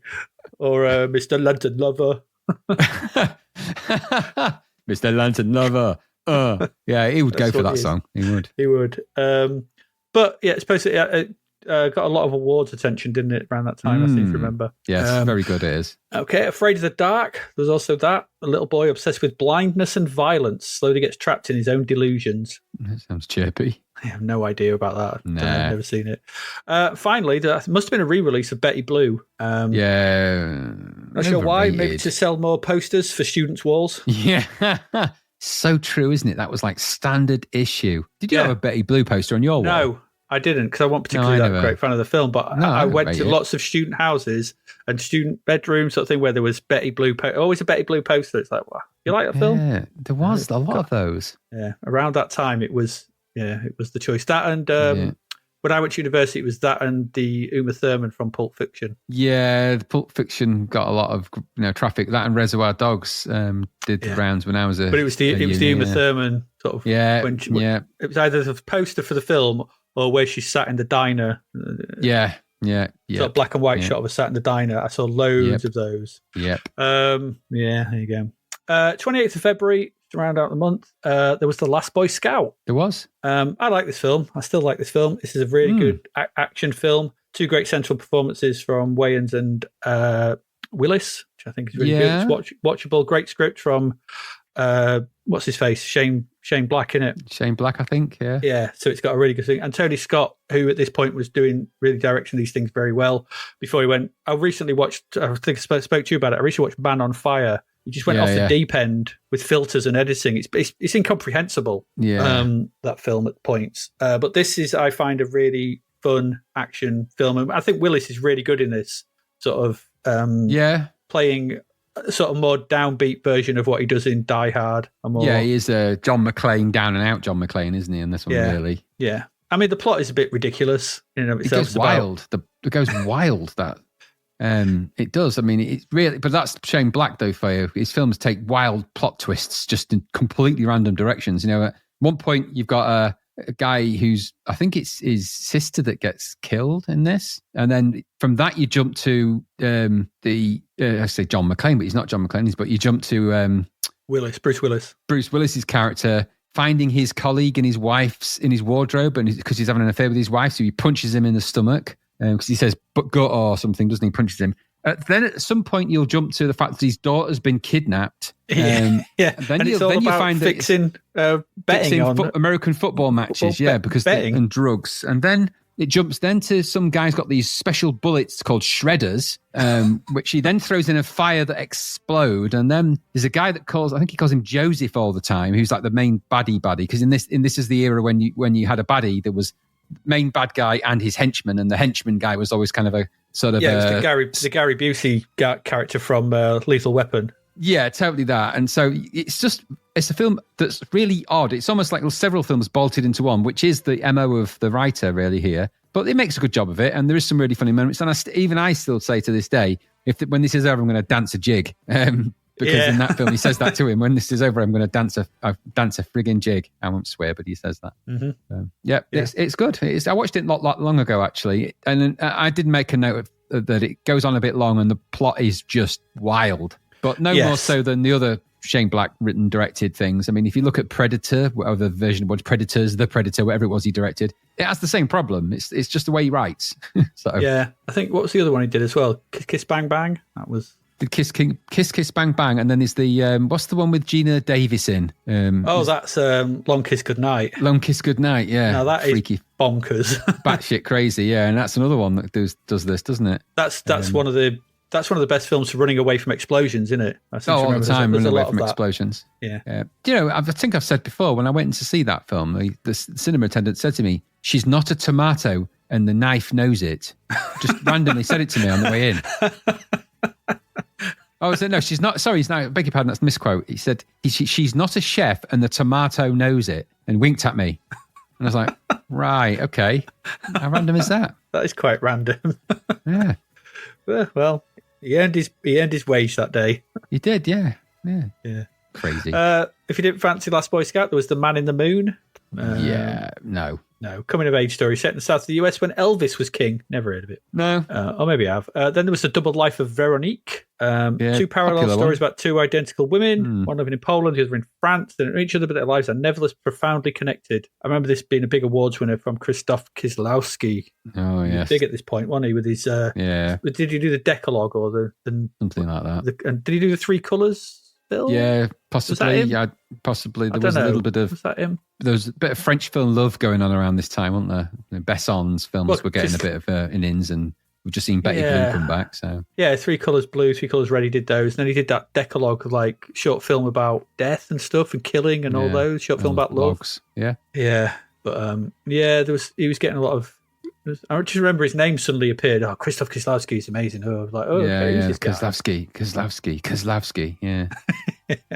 But I think we did watch this. I can't remember, but I don't remember watching it with you. That's a Gary film. Yeah, all these films from this period, this kind of film, they just merge into one for me. It's like did I watch this? Did I watch this same time as Betty Blue? And all these kind of like same these films. I'm just like, I don't know. They're all very different. Don't get me wrong, but everyone was telling us how good they were. Oh, you've got to see Betty Blue. Oh, you've got to see Subway. And I could tell I've watched a lot of them, most of those films, and I never liked a single one of them, apart from Nikita, which was all right, and probably the last Luc Besson one that was any good, The Professional, whatever it's called. Leon. Other than that, I can probably leave the rest. Most of them. I've had to watch far too many Godard movies to ever watch French cinema for the rest of my days. Oh, I'd never, and Truffaut and all that kind of thing. No. The Nouvelle Vague. Think about them. The Nouvelle Vague was we just got it. No, yeah, told all about it. Lots of fancy Gary loves pants them, though, doesn't he? And Gary loves of course them. he does. He loves a freeze frame on a woman laughing. He does. Remember, he did that for his project, didn't he? He did it in one of his films. Yeah, he'll be sat there going, he had those two murderous people in masks, didn't he? He had them people in masks. Oh, yeah. I remember he would be freeze framed. Yeah, he'll be laughing freeze frame. I think I said to him, it seems a bit cruel to women. This Gary. In all fairness to Gary, as much as that was stupid what he'd made, I do remember those two, like the one with the comedy face and the tragedy face, and I remember that Smoke Belch 2 music playing. No, and I remember him waving and doing that weird wave at that woman, freezing, going, ha! And going, God. So I do remember it. So I'm not sure I'm remembering it for the right reasons, but I do remember it. It did have that noise, even though it didn't have that noise. It did. Because I think that's what we said to do. I mean, he won't thank us for mocking him. Yeah, we just, these are student films. We just make them at the time, but, we laugh at all our films, all our student films. He took it very seriously, and rightly so. And like I said, I remember it, and I particularly remember the viciousness of the two guys that were torturing somebody. One of them was comedy tragedy, and I remember that. I don't remember anything else about it apart from so. Other than that, I'm not really sure what that was, but I remember the girl's face freezing. That was his Truffaut homage. Yes, I'm sure it was. Yeah. And on that note, there's one more. Men of Respect was also shown. This was the synopsis for this. Just says it's Macbeth in mobster form. I mean, there's got loads of people in this as well. It's like John Turturro, Dennis Farina, Andy Garcia. There's quite a lot of people in this. I'm surprised we've never watched it. It's probably rubbish, that's why. I don't know. Have you ever seen it? No, I don't remember it at all. If it was directed by that French geezer, Gary would have watched it, and then we would have watched it probably, because somebody would have recommended it to us. If it was directed by William Riley. The Men. Oh, okay, never heard of him. I don't know. A lot of these things just didn't drift across the cinemas. If they weren't in the Whitgift, we weren't going to see it at the bloody main cinema, were we? In any of the 3 screens. So I'm just thinking though, with Dennis Farina and Turturro and Garcia, and it's Stanley Tucci, and it's about it's mobsters. It was kind of our thing at the time. We liked mobster films, gangster films. We did, but I don't know. I think maybe I don't know. At this point in time, I think around this time, I remember watching a lot of really crap horror movies. So I'm thinking we were in the zone with rediscovering all of the video nasties, such as they actually were. By the way, 99% of those are shit. But I think we were working our way through loads of those, weren't we? Because our mate Rick at the time had a library of utter shite, which we were ploughing our way through. So much to his chagrin, of course, because once we'd watched them, we didn't need to borrow them, did we? And no, there you go. We didn't like that. It just seems to be like something that we weren't out of watch, like something like State of Grace, which was one that Gary really liked. He loves his Irish gangsters, though. He does, especially when they freeze frame halfway up, for no reason when they're laughing. He loves when they do that. Actually, it's more of them and say, hey, hey, hey, ha. Oh, hey, ho, hey, ha. And on that note, that's it for the films this month. Star Trek, Last Boy Scout. Good. Two good stuff. Two goods a bit stuff. And some two good stuff. We're going to go take a quick break. We will come back. We will get the last two games out of the way for February 1992. We have a Patreon chosen crapvert or cover to look at as well. I still haven't found any charts, even though we've got linked to them. I just haven't had a chance to go and search for them, so I do apologise. And what we've got coming up next month. So, see you in a moment.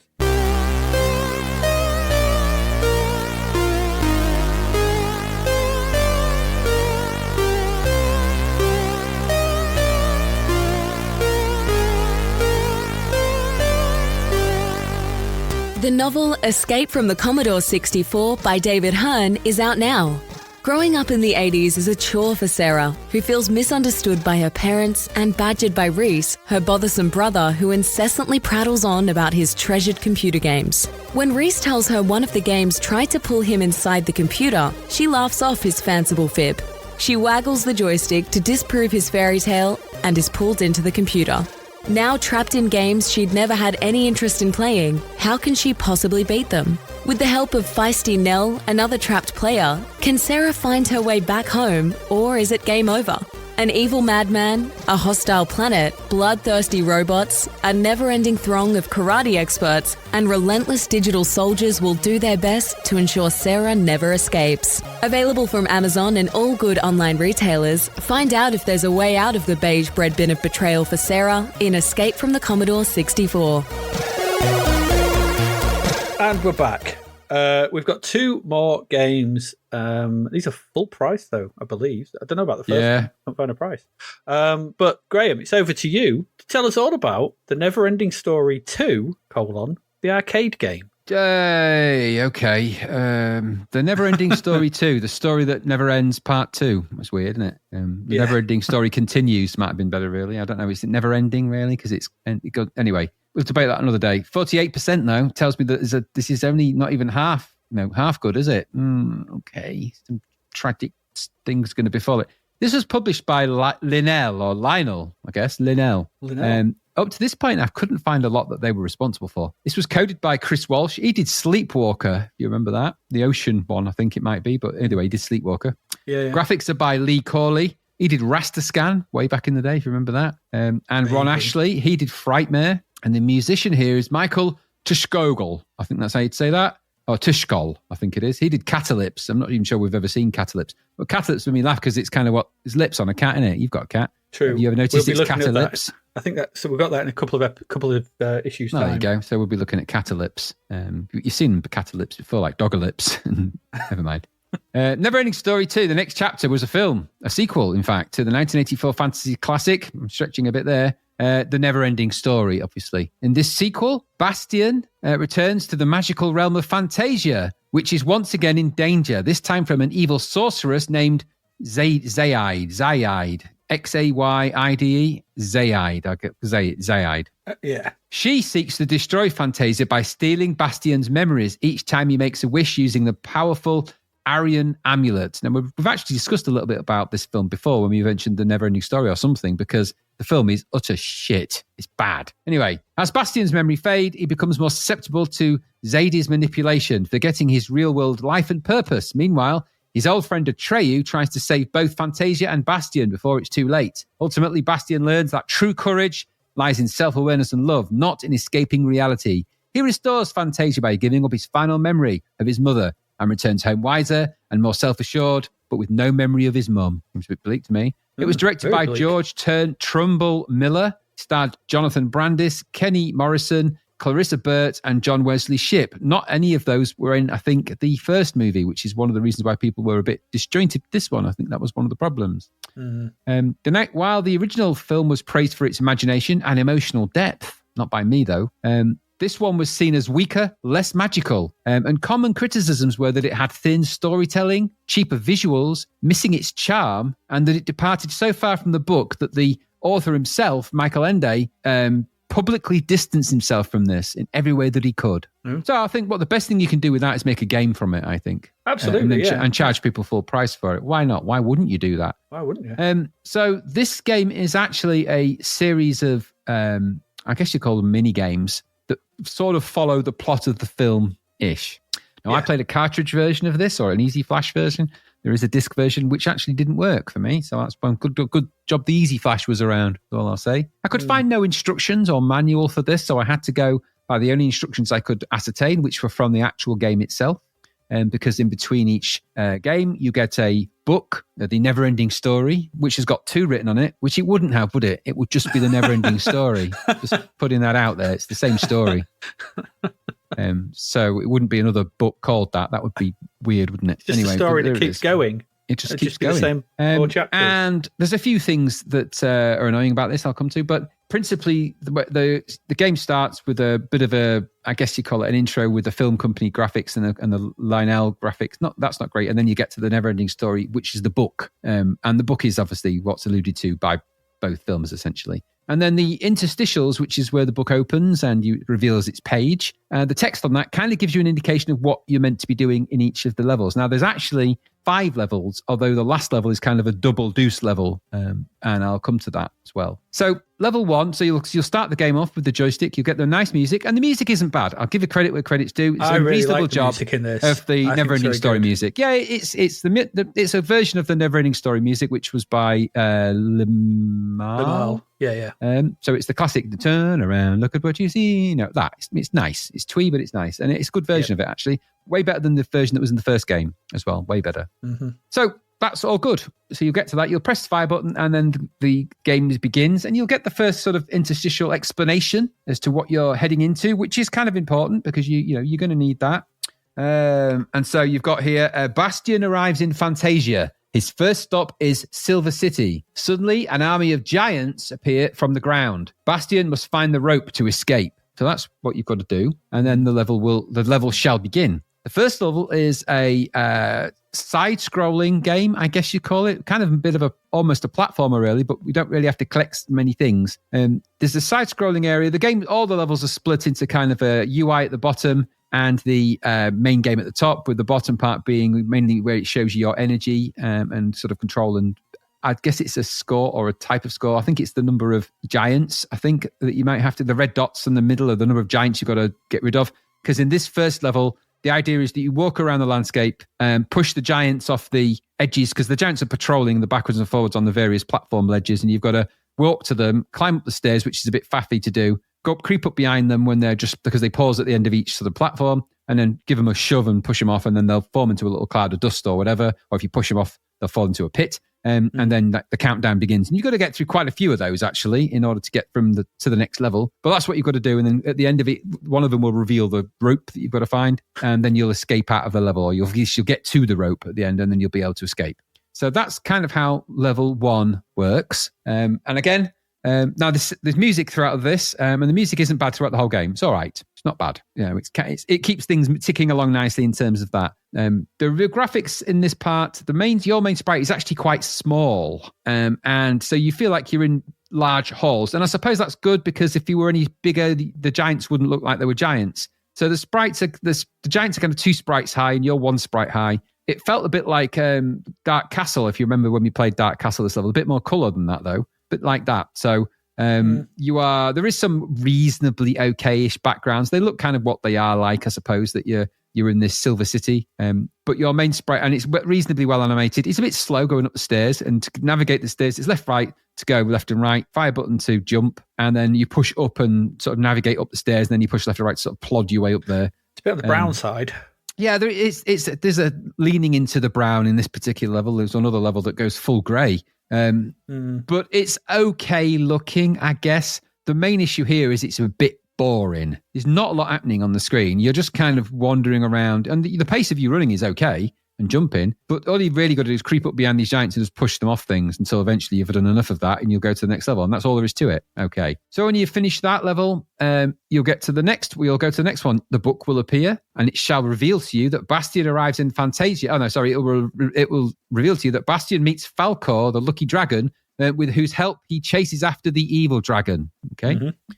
Cue a 3D-ish, think super blocky Space Harrier type affair, where you're flying on what looked like a purple space opera into a brown world with grey slabs flying towards you in a kind of a 3D road wrap sort of way. We've seen this kind of thing done loads of times. So I think it's basically Space Harrier-ish, and you control the flying, whatever that is, dragon, Falcor the dragon thing. Yeah, it's not a good look for a dragon, that, but it is what it is. But you control that with the joystick, and the idea is you've got to navigate your way through the 3D maze, if you like, trying not to get hit or hit too much stuff on the way. And obviously you've got Falcor and you've got health, so you can't take too many hits, otherwise it's adios muchacho. I don't think I remember having to shoot anything at that point, but I did find the controls. It's quite fast. I mean, it zooms at quite a pace, but it's not that enjoyable to do. Again, but I suppose out of all the levels, it's the one. It reminded me of the flying horse level in Dragon's Lair 2, although that was way better than that. But the same sort of, it feels a bit endless and a bit monotonous, and it's just lots of grey slabs flying at you repeatedly, and it's not that exciting to do. Yeah. But you'll get to the end of that eventually, of course you will. By the way, the long play that I watched as well for this was 15 minutes, so don't expect to be playing this game for ages. Wow. So you get to the next one. The castle looms out of the fog as an eerie apparition. The Fingerling Towers point menacingly skyward. Oh, the finger-like tower, so not fingerling. The finger-like. It's hard to read this font. Bastian must scale the tower to rescue Atreyu. So on this level, this is slightly different. For some reason, they don't draw the entire screen at the top with the levels. I think it would overwhelm your eyes with greyness if they did.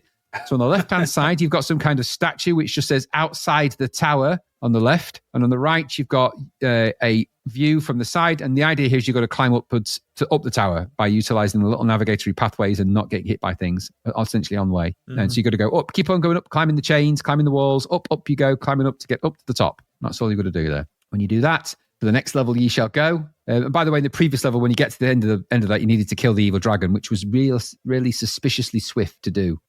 So we only get to the top of the tower. It says, "We need a weapon to fight with," shouts Atreyu. Hurriedly, Bastian wishes for a spray can. Now, I read that as spray tan originally. I was thinking, well, there's no time for a spray tan, but it's spray can. I would think he would wish for a better weapon than a spray can.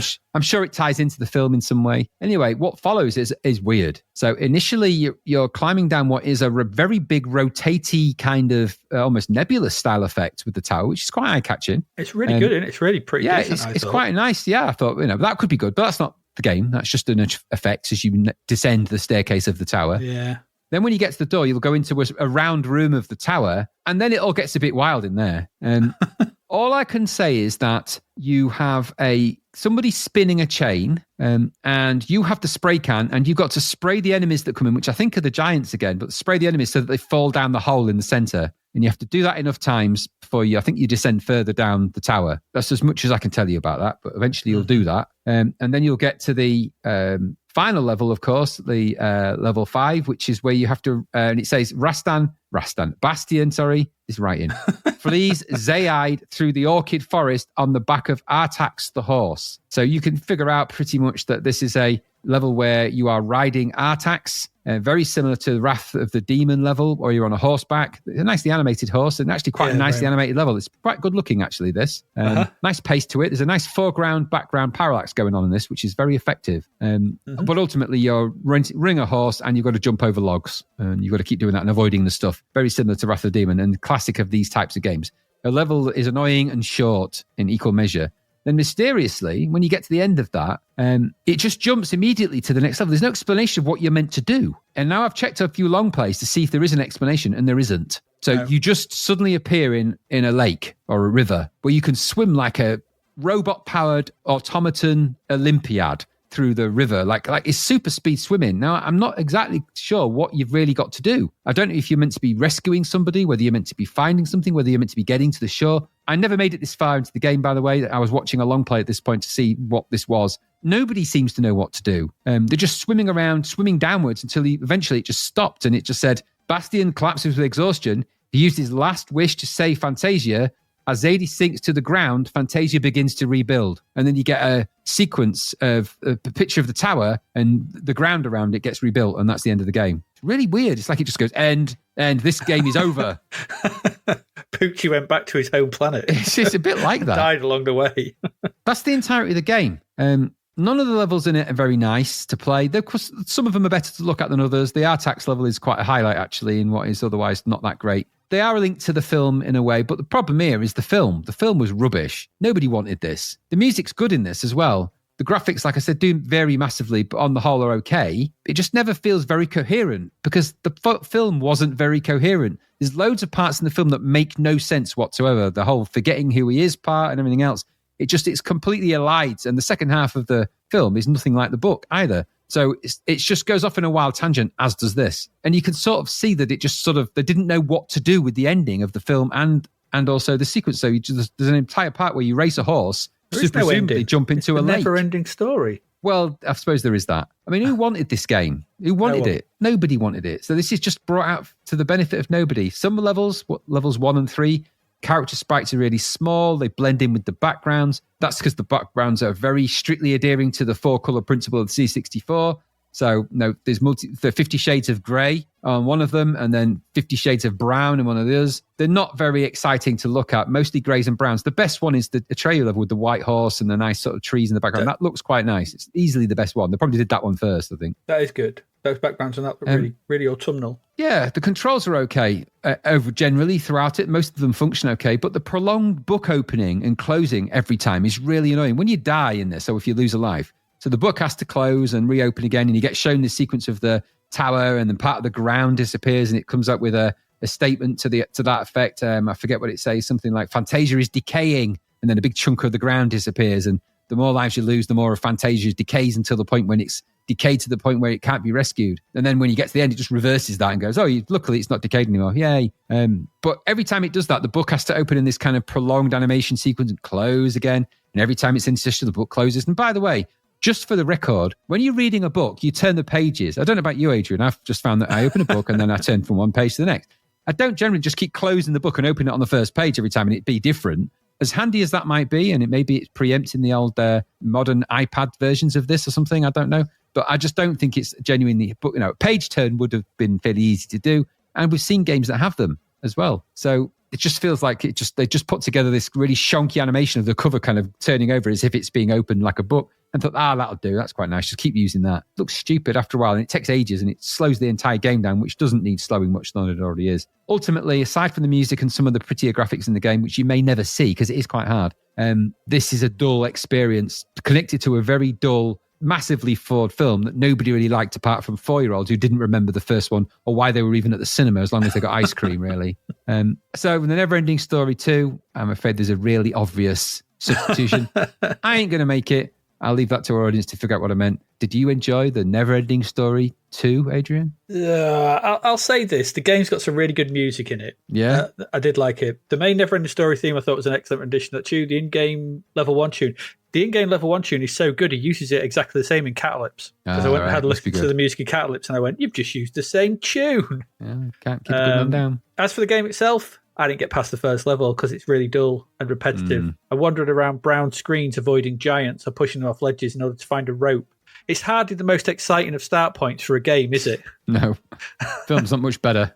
What have you got to find? A rope. How do I find that? By wandering around very, very samey levels with just boring. Like you said, the controls are decent enough, though. I quite, he moves a decent, he runs at a decent pace. Going up the stairs, I'm not sure what happens to the scrolling when climbing up a slope or some stairs. It's like goes at half pace in all directions. Yeah, it suddenly breaks. Yeah, it's a shame it starts with this because the second level, a space harrier into the screen ride on Falco with his cute waggly tail and jolly music. It looked at least like a bit of fun. Yeah, true. It's not crap. It's just a bit. It is what it is, but it's like I think coming on the back of that brown opening level where you're looking for a rope. To hang yourself with, I think, really. Yeah, this is just like, oh, well, at least it's a bit of action here and there's a bit of movement and it's okay. Yeah. The impressive, maybe. I like the nebulous style rotating tower effects in the fourth level. The third level, by the way, just looked like you were climbing a tower of grey beans. It's the greyest level we've had in a while, that. It's just grey beans. It's so grey. I'm looking at it now, sort of thing. It just looks like a jar of grey beans or something. So yeah, the fourth level, I like the rotating file. The fifth level, that horse sequence, that Wrath the Demon bit is really nice. It looks good, and I like the backgrounds in that. The animations are good, and that end level is just weird where you're swimming around. There's obviously some decent tech on display here. They've got decent graphics, and there's a nice level of technology and stuff going on. Just don't feel like a cohesive game. Maybe that's because the film's probably not particularly cohesive. Maybe. And far too much of it is pretty dull to really engage the player for very long. It's just boring. And I'll never understand ever why they decide to start these games with boring levels. Why set you opening to a city of brown lobsters where you're looking for a rope? It reminded me of the opening level to Untouchables, or the opening level to Terminator 2, where you're having that boring fight, or you're running around that boring warehouse. Or any of those kind of... I think what they've done here is they've looked at Ocean-style multi-part games for films and just tried to replicate that with a series of things. This seems to follow the Ocean pattern of games, but I presume this didn't come with a brown envelope, so it got 48%. There you go. There's probably no advertising paid for it, but there you go. Never Ending Story 2, the arcade game. No price. No one, like you said, no one wanted this. No one. No, they did not. No. Let's move on. Let's make that Never Ending Story end, finally.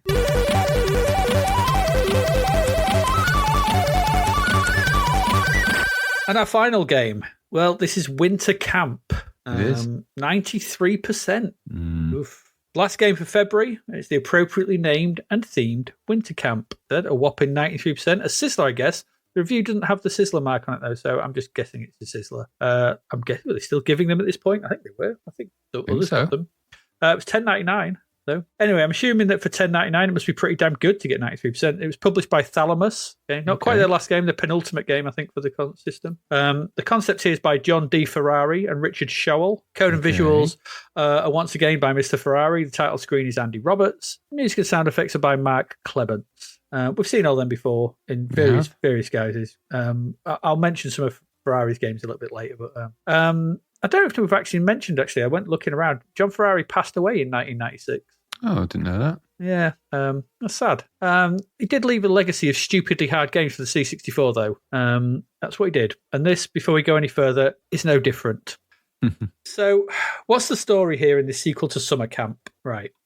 From the manual, it says, because of his heroic actions while recovering the flag for Camp Water Dump's opening ceremony, Maximus Mouse has been offered the job of rescue ranger at the winter resort of Camp Nice and Icy, a position he has gratefully accepted. Immediately on starting his first tour of duty, Max spots a pebble on top of a far-off mountain. Heading towards the pebble is a large bird. It doesn't take him long to realise that should the bird collide with the pebble, the resulting avalanche will be disastrous for the camp, so he sets off to remove the pebble.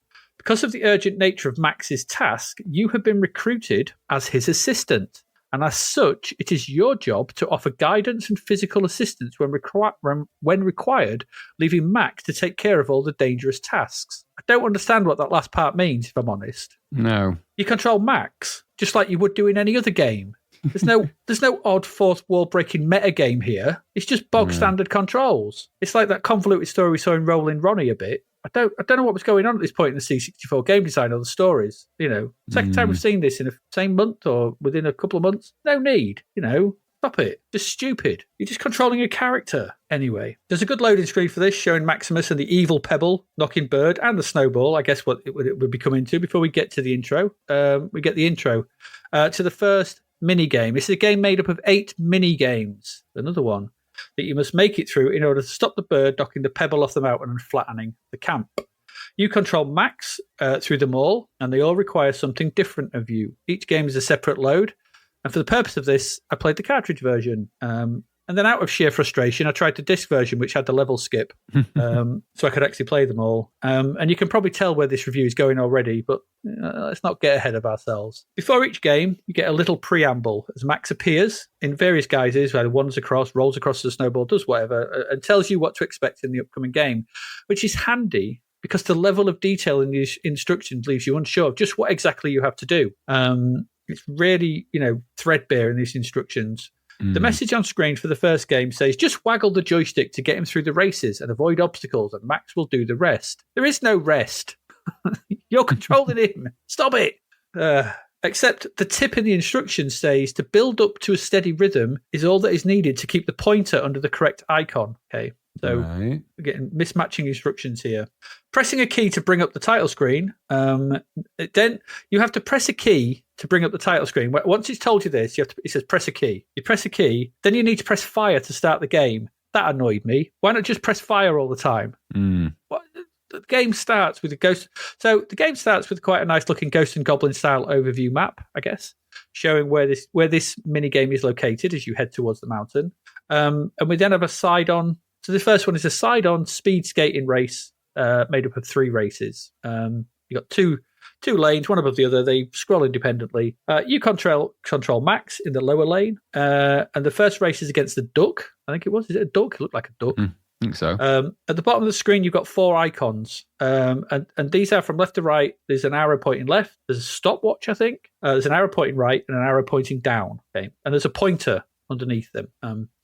So your job at this point, once they fire the starting gun, your job is to waggle to build up speed, and this will move the pointer across underneath the 4 icons, and you want to keep it under the yellow right icon because that means that you're moving to the right. If you go into the down, it means you fall over. You've gone too fast. If you go backwards a bit, then you kind of stall a little bit, and you know what it is. And because that keeps you going at top speed, keep the pointer thingy. You do this once you waggle to start off with quite fast, then by waggling slowly. Kind of have to waggle slowly. And then, but for some reason, as you're doing this, the icons slowly move to the middle of the display for some odd reason. And your pointer does as well. I don't know why it does this. Just stay where you are. So the first race is easy enough. You can beat the duck. That wasn't a problem. The second one, though, sees you up against a squirrel, I think it was. And he'll throw satchels at you that you must avoid. Now, he throws them at you and they land on your track no matter how far ahead you are. True. Which is stupid. Because it's like, where's he throwing it? They just travel. And when they, obviously, this, like I said, these 2 parts are scrolling independently and you have markers on them. So you could only have 50 meters left and he might have 100. He'll throw a satchel at you and it'll travel just across the screen and land on your thing in front of you. Like, no. That's just going to land back at 100 meters. I'm way past that. That annoyed me. So anyway, so as you're waggling to keep up your speed, you've now got to move up and down across the lane. So while still maintaining the waggle, this is getting quite tricky now to avoid these satchels. Should you pick up a satchel, then it drags you back. You go slower. Your icons change to just left and right, and you've got to waggle harder to keep the pointer underneath the right-hand one in order to win the race. Okay, fair enough. If you win this, you get to the third race against a chicken. So the chicken pulls out a gun, or it's like a welding gun or something like that, and fires flames across into your lane. Again, no matter where you are in the, it doesn't matter. Space and time are irrelevant. And when he fires these flames in front of you, it melts holes into the track. Should you fall into one of these holes or not win one of the races, as you struggle to work out what rhythm of waggle the game wants you to do, move up and down to avoid stuff, it's game over. Instant game over. Game over, back to life. 1 life, back to the beginning. Bye. Do it all again. Right, okay. So you've got to complete all 3 without dying. You've got to win them all in a row. You can't die. There's no second try. It's just do them all again, or you've got to do them all in one go, or you can't get thinking. Those, and the chicken one, he's going pretty fast. So you've got to keep that waggle up, avoid these bloody holes. You can't hit any. The collision detection is not particularly favourable, and it always lands in front of you. Pain in the friggin' ass. The second level has you skating left to right across a frozen lake. Now, supposedly, it says you've got to save people and pick up objects to throw or toss at the final boss. It's like this annoying pig-like creature. You pick up bombs. I'm not sure if there was something wrong with my version. I couldn't jump. So I don't know how you're supposed to jump. It doesn't tell you in the instructions. In the instructions, it just says controls in port 1 and spacebar to select weapons. I don't know what jump was. I tried pushing up and fire, down, left and right and fire, diagonals. I tried everything. Would not jump. So I watched a long play of this and they were jumping over stuff. So there might have been something up with my version. I don't know. But whatever. I got to the end of the level and then I couldn't kill the boss. So I just skipped to the next one because this is the only way I could get through this damn thing. So, yeah, level 3 is the snowball fight. So here you're at the bottom of the screen, moving left and right. So you move left and right, and then when you hold down the fire button, there's a reticule on the screen. And then when you hold down the fire, you can move it around. You release fire button, that will throw a snowball where you're aiming at. Red and yellow teddy bears will pop up from behind trees and behind hills and things like that, and you've got to move it over them and throw a snowball at them to hit enough ones to sort of progress onto the next level.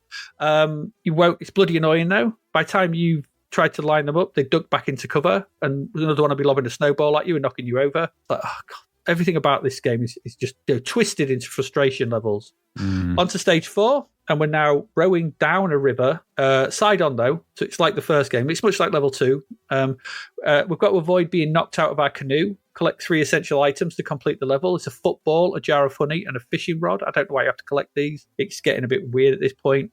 Next, you're onto the ice cavern. And for some reason, we meet Clyde from Creatures here, which reminds you probably that you should just be playing Creatures 2 rather than this. So the first thing that happens here is like, so there's 2 levels to this. There's one at the top. There's some icicles hanging down above Clyde. And then you're sort of a wiggling snowball in the top left. You fall down and you go down a slope. And then you just roll off into a sort of empty hole and instant death, back to the main menu, try again. The one saving grace with all this, if you do actually get through a level, you don't have to go back to the beginning of the game, just the level to try again. So that's the one saving grace with this, but good looking ever getting past any of these levels. So you try this again and you know, I guess this is intuitive. I kind of managed it, but it's not explained anywhere. You've got to move Clyde when Max, when you bust out the snowball in the opposite direction from where the hole is, move it to the left to stop him sliding into it. I was like, okay, right, managed to do that. So then it becomes like another Simon Says one. So Clyde at the top will knock some icicles. So basically what he does is he knocks some icicles, they make a tune, you're supposed to do the same tune, and that creates an icicle path over the gap, the hole that you fell into at the beginning. So that's what you've got to do here. Problem was, the first one I tried to do, I hit the same one, I remember, it instantly killed me, and I was back, sent back to the title screen to do it all again. I was like, what is going on?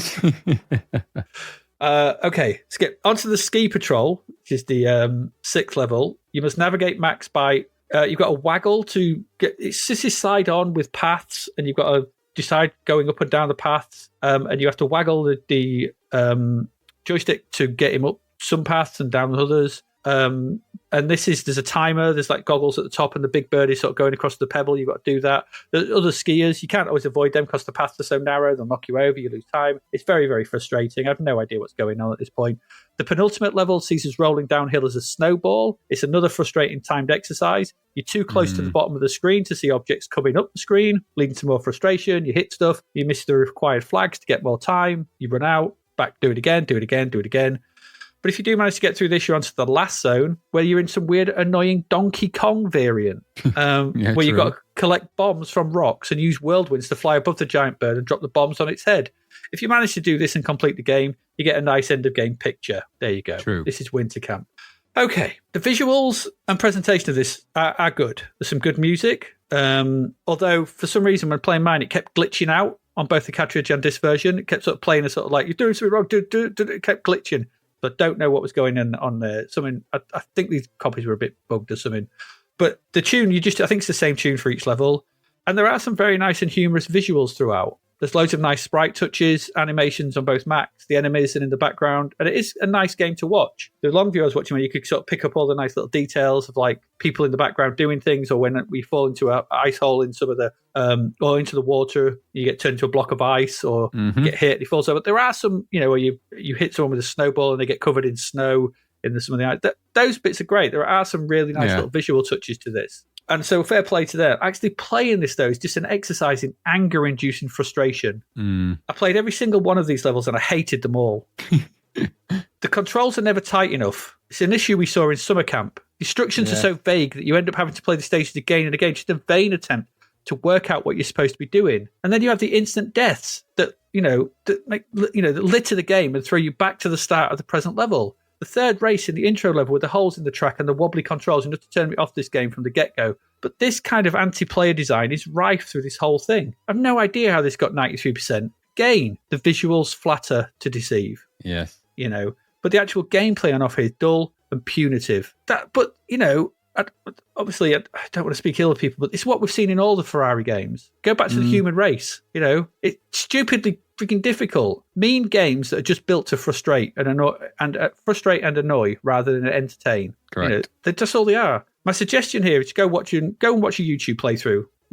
Enjoy, because someone's playing it. You might get it, but enjoy the little animations and stuff. They're nice. Don't play this. Don't load this up and attempt it. Just don't. I hated it. I absolutely hated this game. I don't hate many games. This one actually drove me. I was playing this today and I was like, I can't stand this game. I hate it. Get away. What did you think? Yeah, I'm not going to add much more to that. I wouldn't say I wouldn't hate it, but I didn't enjoy it. I think it's got a nice look. I thought the graphics were hovering more towards the spy versus spy kind of style, more than the more modern style of graphics that we've seen on the CJ Elephant Antics or some of the more elaborate platformers that we've seen fairly recently. And so it's not leaning into that. They're very much more classic C64 looking sprites and color schemes and things. I just, based on the first level alone, I found it annoyingly frustrating and hard and challenging and not fun in that kind of, it reminded me of Shockwave Rider, but nowhere near as good as that. And just frustrating to try and keep the little arrow thing where you needed it to be. And I couldn't get along with it. And the rest of the levels, as I sort of tried to enjoy them, I just couldn't find myself finding it very enjoyable. I think it looks more fun than it is. Yeah.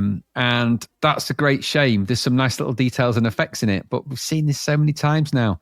I think they've cracked the kind of the good sort of quirky character animation graphics on the C64. We've had a lot of those recently. These aren't the best versions, but they're not terrible. They're not as good as some of the higher end ones we've seen. But the production of the game and the look and feel, it's all triumph. It's all style over substance. When it gets down to the game, if you're just creating a rock hard game that's punishing players every 2 minutes, nobody wants to do that. Nowadays, just think of the games that this is lined up against, the Mario Brothers games. They're hard, but you want to go further in them. They don't beat you to death with ridiculous challenge. They are ultimately defeatable. You can do them with a bit of perseverance, but would you want to continue plowing your way through this, being constantly beaten for every mistake you make? I just don't think I think it's such an old school methodology. It just doesn't work, and all the cutesy graphics in the world ain't going to save it from being too punishing by far.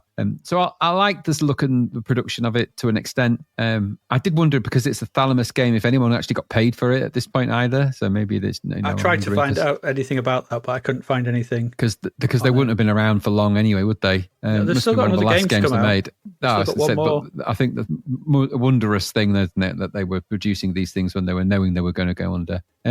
So I didn't. It reminded me of a not a great spy versus spy looking kind of game from circa 1986. It had that kind of look and feel to it. It didn't feel like a 1992 game, and we've seen some really good ones, even though the graphics in this aren't as good as those. I don't think it deserved 93%. I think that's ridiculously generous for something like this. I'd have put it in the 60s at best. But they're giving any game that's got a decent flashy graphics and a little bit of character, maybe they're going to give high scores to, because what have you left with if you don't? They've got to try and make good on. They've got to get people buying the magazine, and people aren't going to buy a magazine full of just crappy negative reviews. You need the odd one. Yeah, I understand that. It's basically it's the pig flying through the air in The Simpsons at this point, isn't it? With these games, it's still good. It's still good. Yeah, it is. So I don't know. I didn't enjoy it. I mean, I know that it's got fans, hasn't it? The winter camp games and the summer camp games, they have their fans. I don't count myself amongst them, and that's no disrespect to the creator. Rest in peace. Absolutely. Yeah.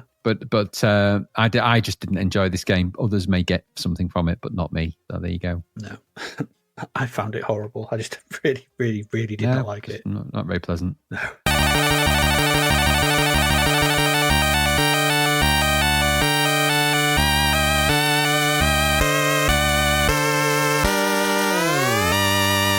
There we go. That's the last game for this month. That's it. It's February done. That's it. February's done. That's it. February's done. What did we look at? We looked at, Super Seymour is probably the best of the lot, isn't it? Yeah, Super Seymour was all right. Bombjack clone, but it had enough about it for the budget price, and the graphics are very colourful, and the production was nice. So yeah, that was a decent one from Codemasters. Yeah, Double Dare was pointless. Yeah, yes, it was. Yeah. I'd actually liked a game of Pointless rather than this. Another quiz game. If you want these disrupting a Maplin team meeting in the Monday morning simulator, then go for it, because that's exactly what it is. Yeah. Neverending Story 2 wasn't particularly very good, and Winter Camp was hateful. I'm concerned.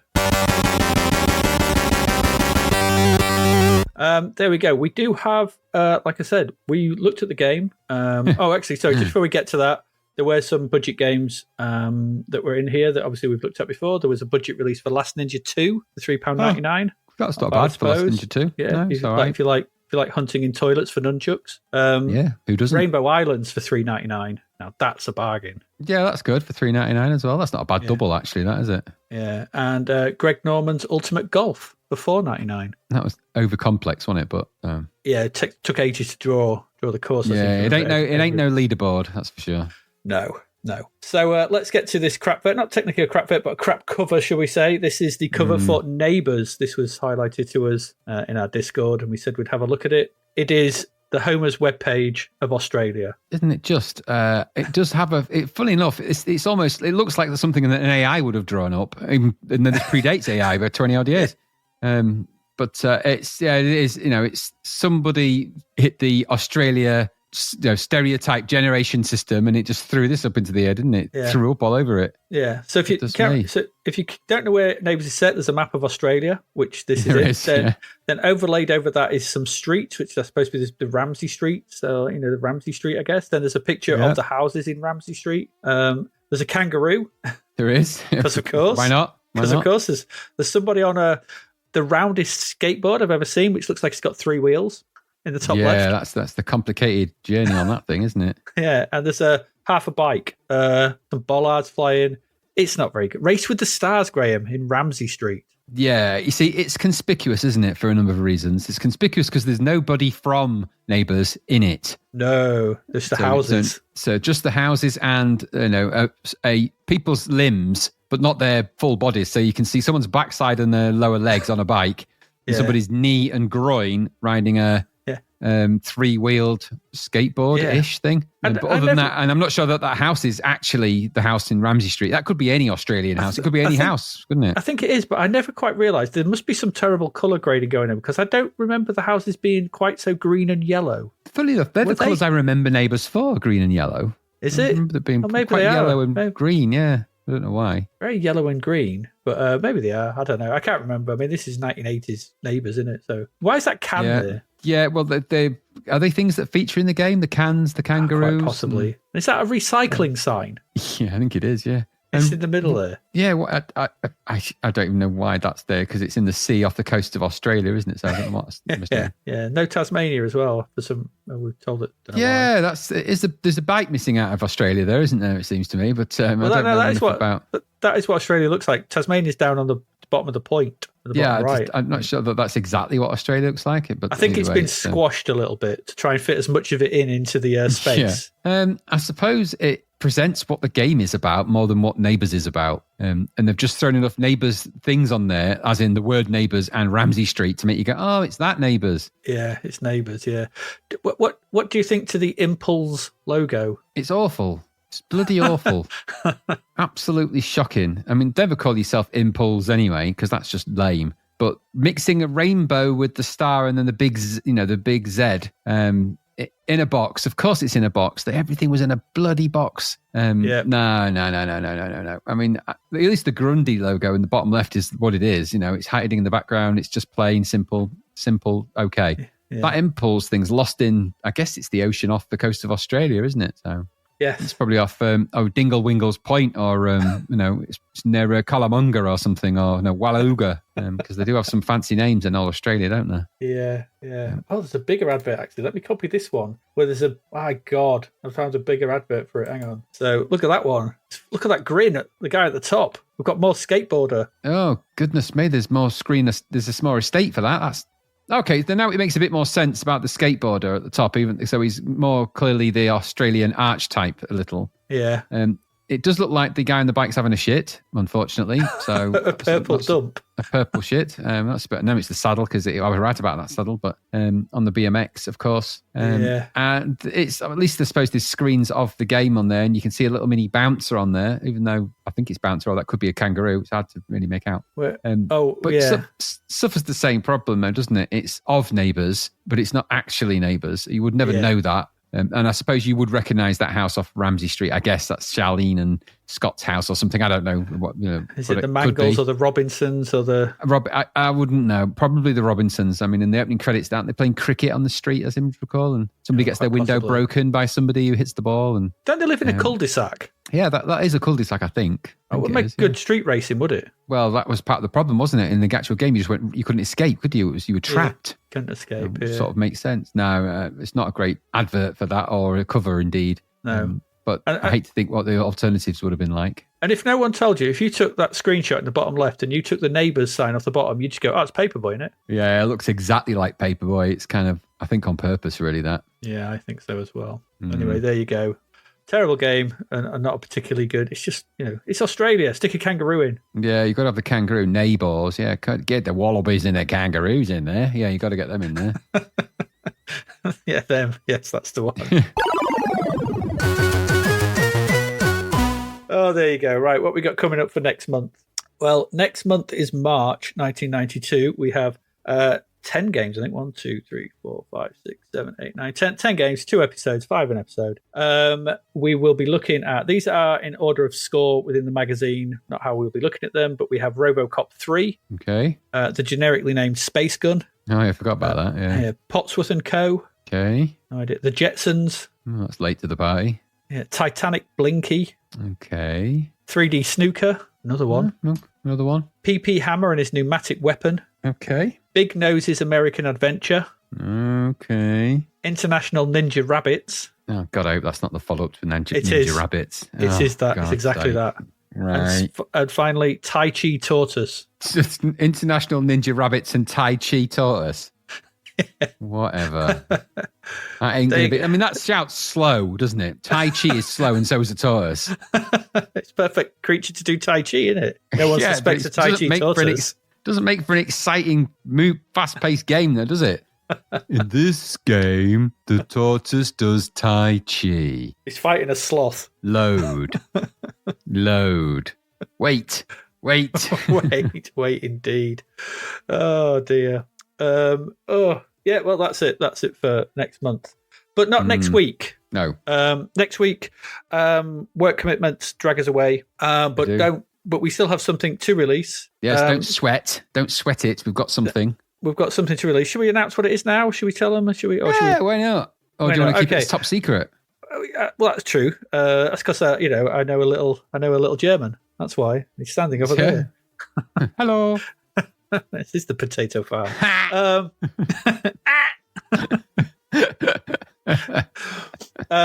So we're doing an episode that's called "The Zeppelins That Flew Away" or something. Zip to the pist. Zip to the pist, yeah. Zip to the pist. The Zeppelins that got away. We're looking at 4 games that Zeppelin made during the period of 80, when they came out to 92, that never made it into the pages of Zap. No, Zip. they never got to zip. They get zipped. Zip to the pist. So we're doing that. That's what we're doing next week. So it'll be for a mini episode, and kind of in the sort of vein of our games that they forgot and things like that. But it's 4 more games that we will be looking at. Those are Zeppelin games that we haven't you could probably guess what they are, but it is what it is. Then after that, we will be back with March. I think. I think we should get through both episodes. Just to say as well, we've got work commitments as well at the end of November, so there'll be another bonus episode, and then maybe we'll get April in before Christmas. I'm not sure. That's the plan anyway of the next 6 weeks or so. It is. But don't worry, there'll be episodes until we break for Christmas, obviously. But yeah, so that's next week. March starts in 2 weeks' time. There we go. You got anything you'd like to add, Graham, to any of all that? No, I think I'm pleased to see that there was some interesting stuff in February. It wasn't all doom and gloom. It started well. It started better than it ended, of course, but it doesn't help when you've got people making games for films that were rubbish and just dragging on to sequels for things that nobody really was interested in anyway. So, and it looks like, with RoboCop 3 coming up and things like that, maybe that's the trend that continues. Let's see what March brings. Okay, let's see what it brings us. Yeah, indeed. So on that note, I think we should say goodbye. As ever, I have been Adrian Mills. And I have been Graham Raddings. You stole my joke because you've been listening to Zap to the Pat. We will see you again next week. Goodbye.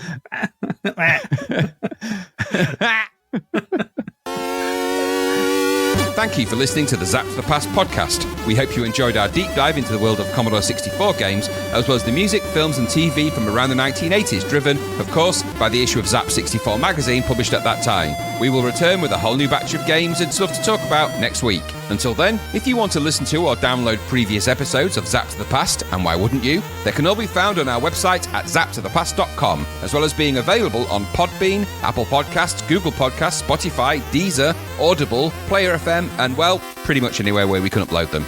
By the way, we do always love to hear from our amazing listeners, so if you'd like to contact us about anything in the podcast or beyond, you can do so by emailing us at zappedtothepast@gmail.com. We're also active on Twitter under @Zaptuther, as well as Facebook, Instagram, and most social media platforms. Just search for Zapped to the Past and you'll find us. Oh, and if you like the podcast and what we're doing, please do like, share, review, rate us. It really helps. Something. Apparently, the Zapped to the Past podcast is written and produced by Adrian Mills and Graham Raddings and recorded at Flaky Bits 2.0 Studio. All opinions expressed are those of the writers, and while we indeed love Zapped 64 magazine, the Zapped to the Past podcast is not affiliated with it in any way. Stay safe, see you next time, and remember, we play these games so you don't have to.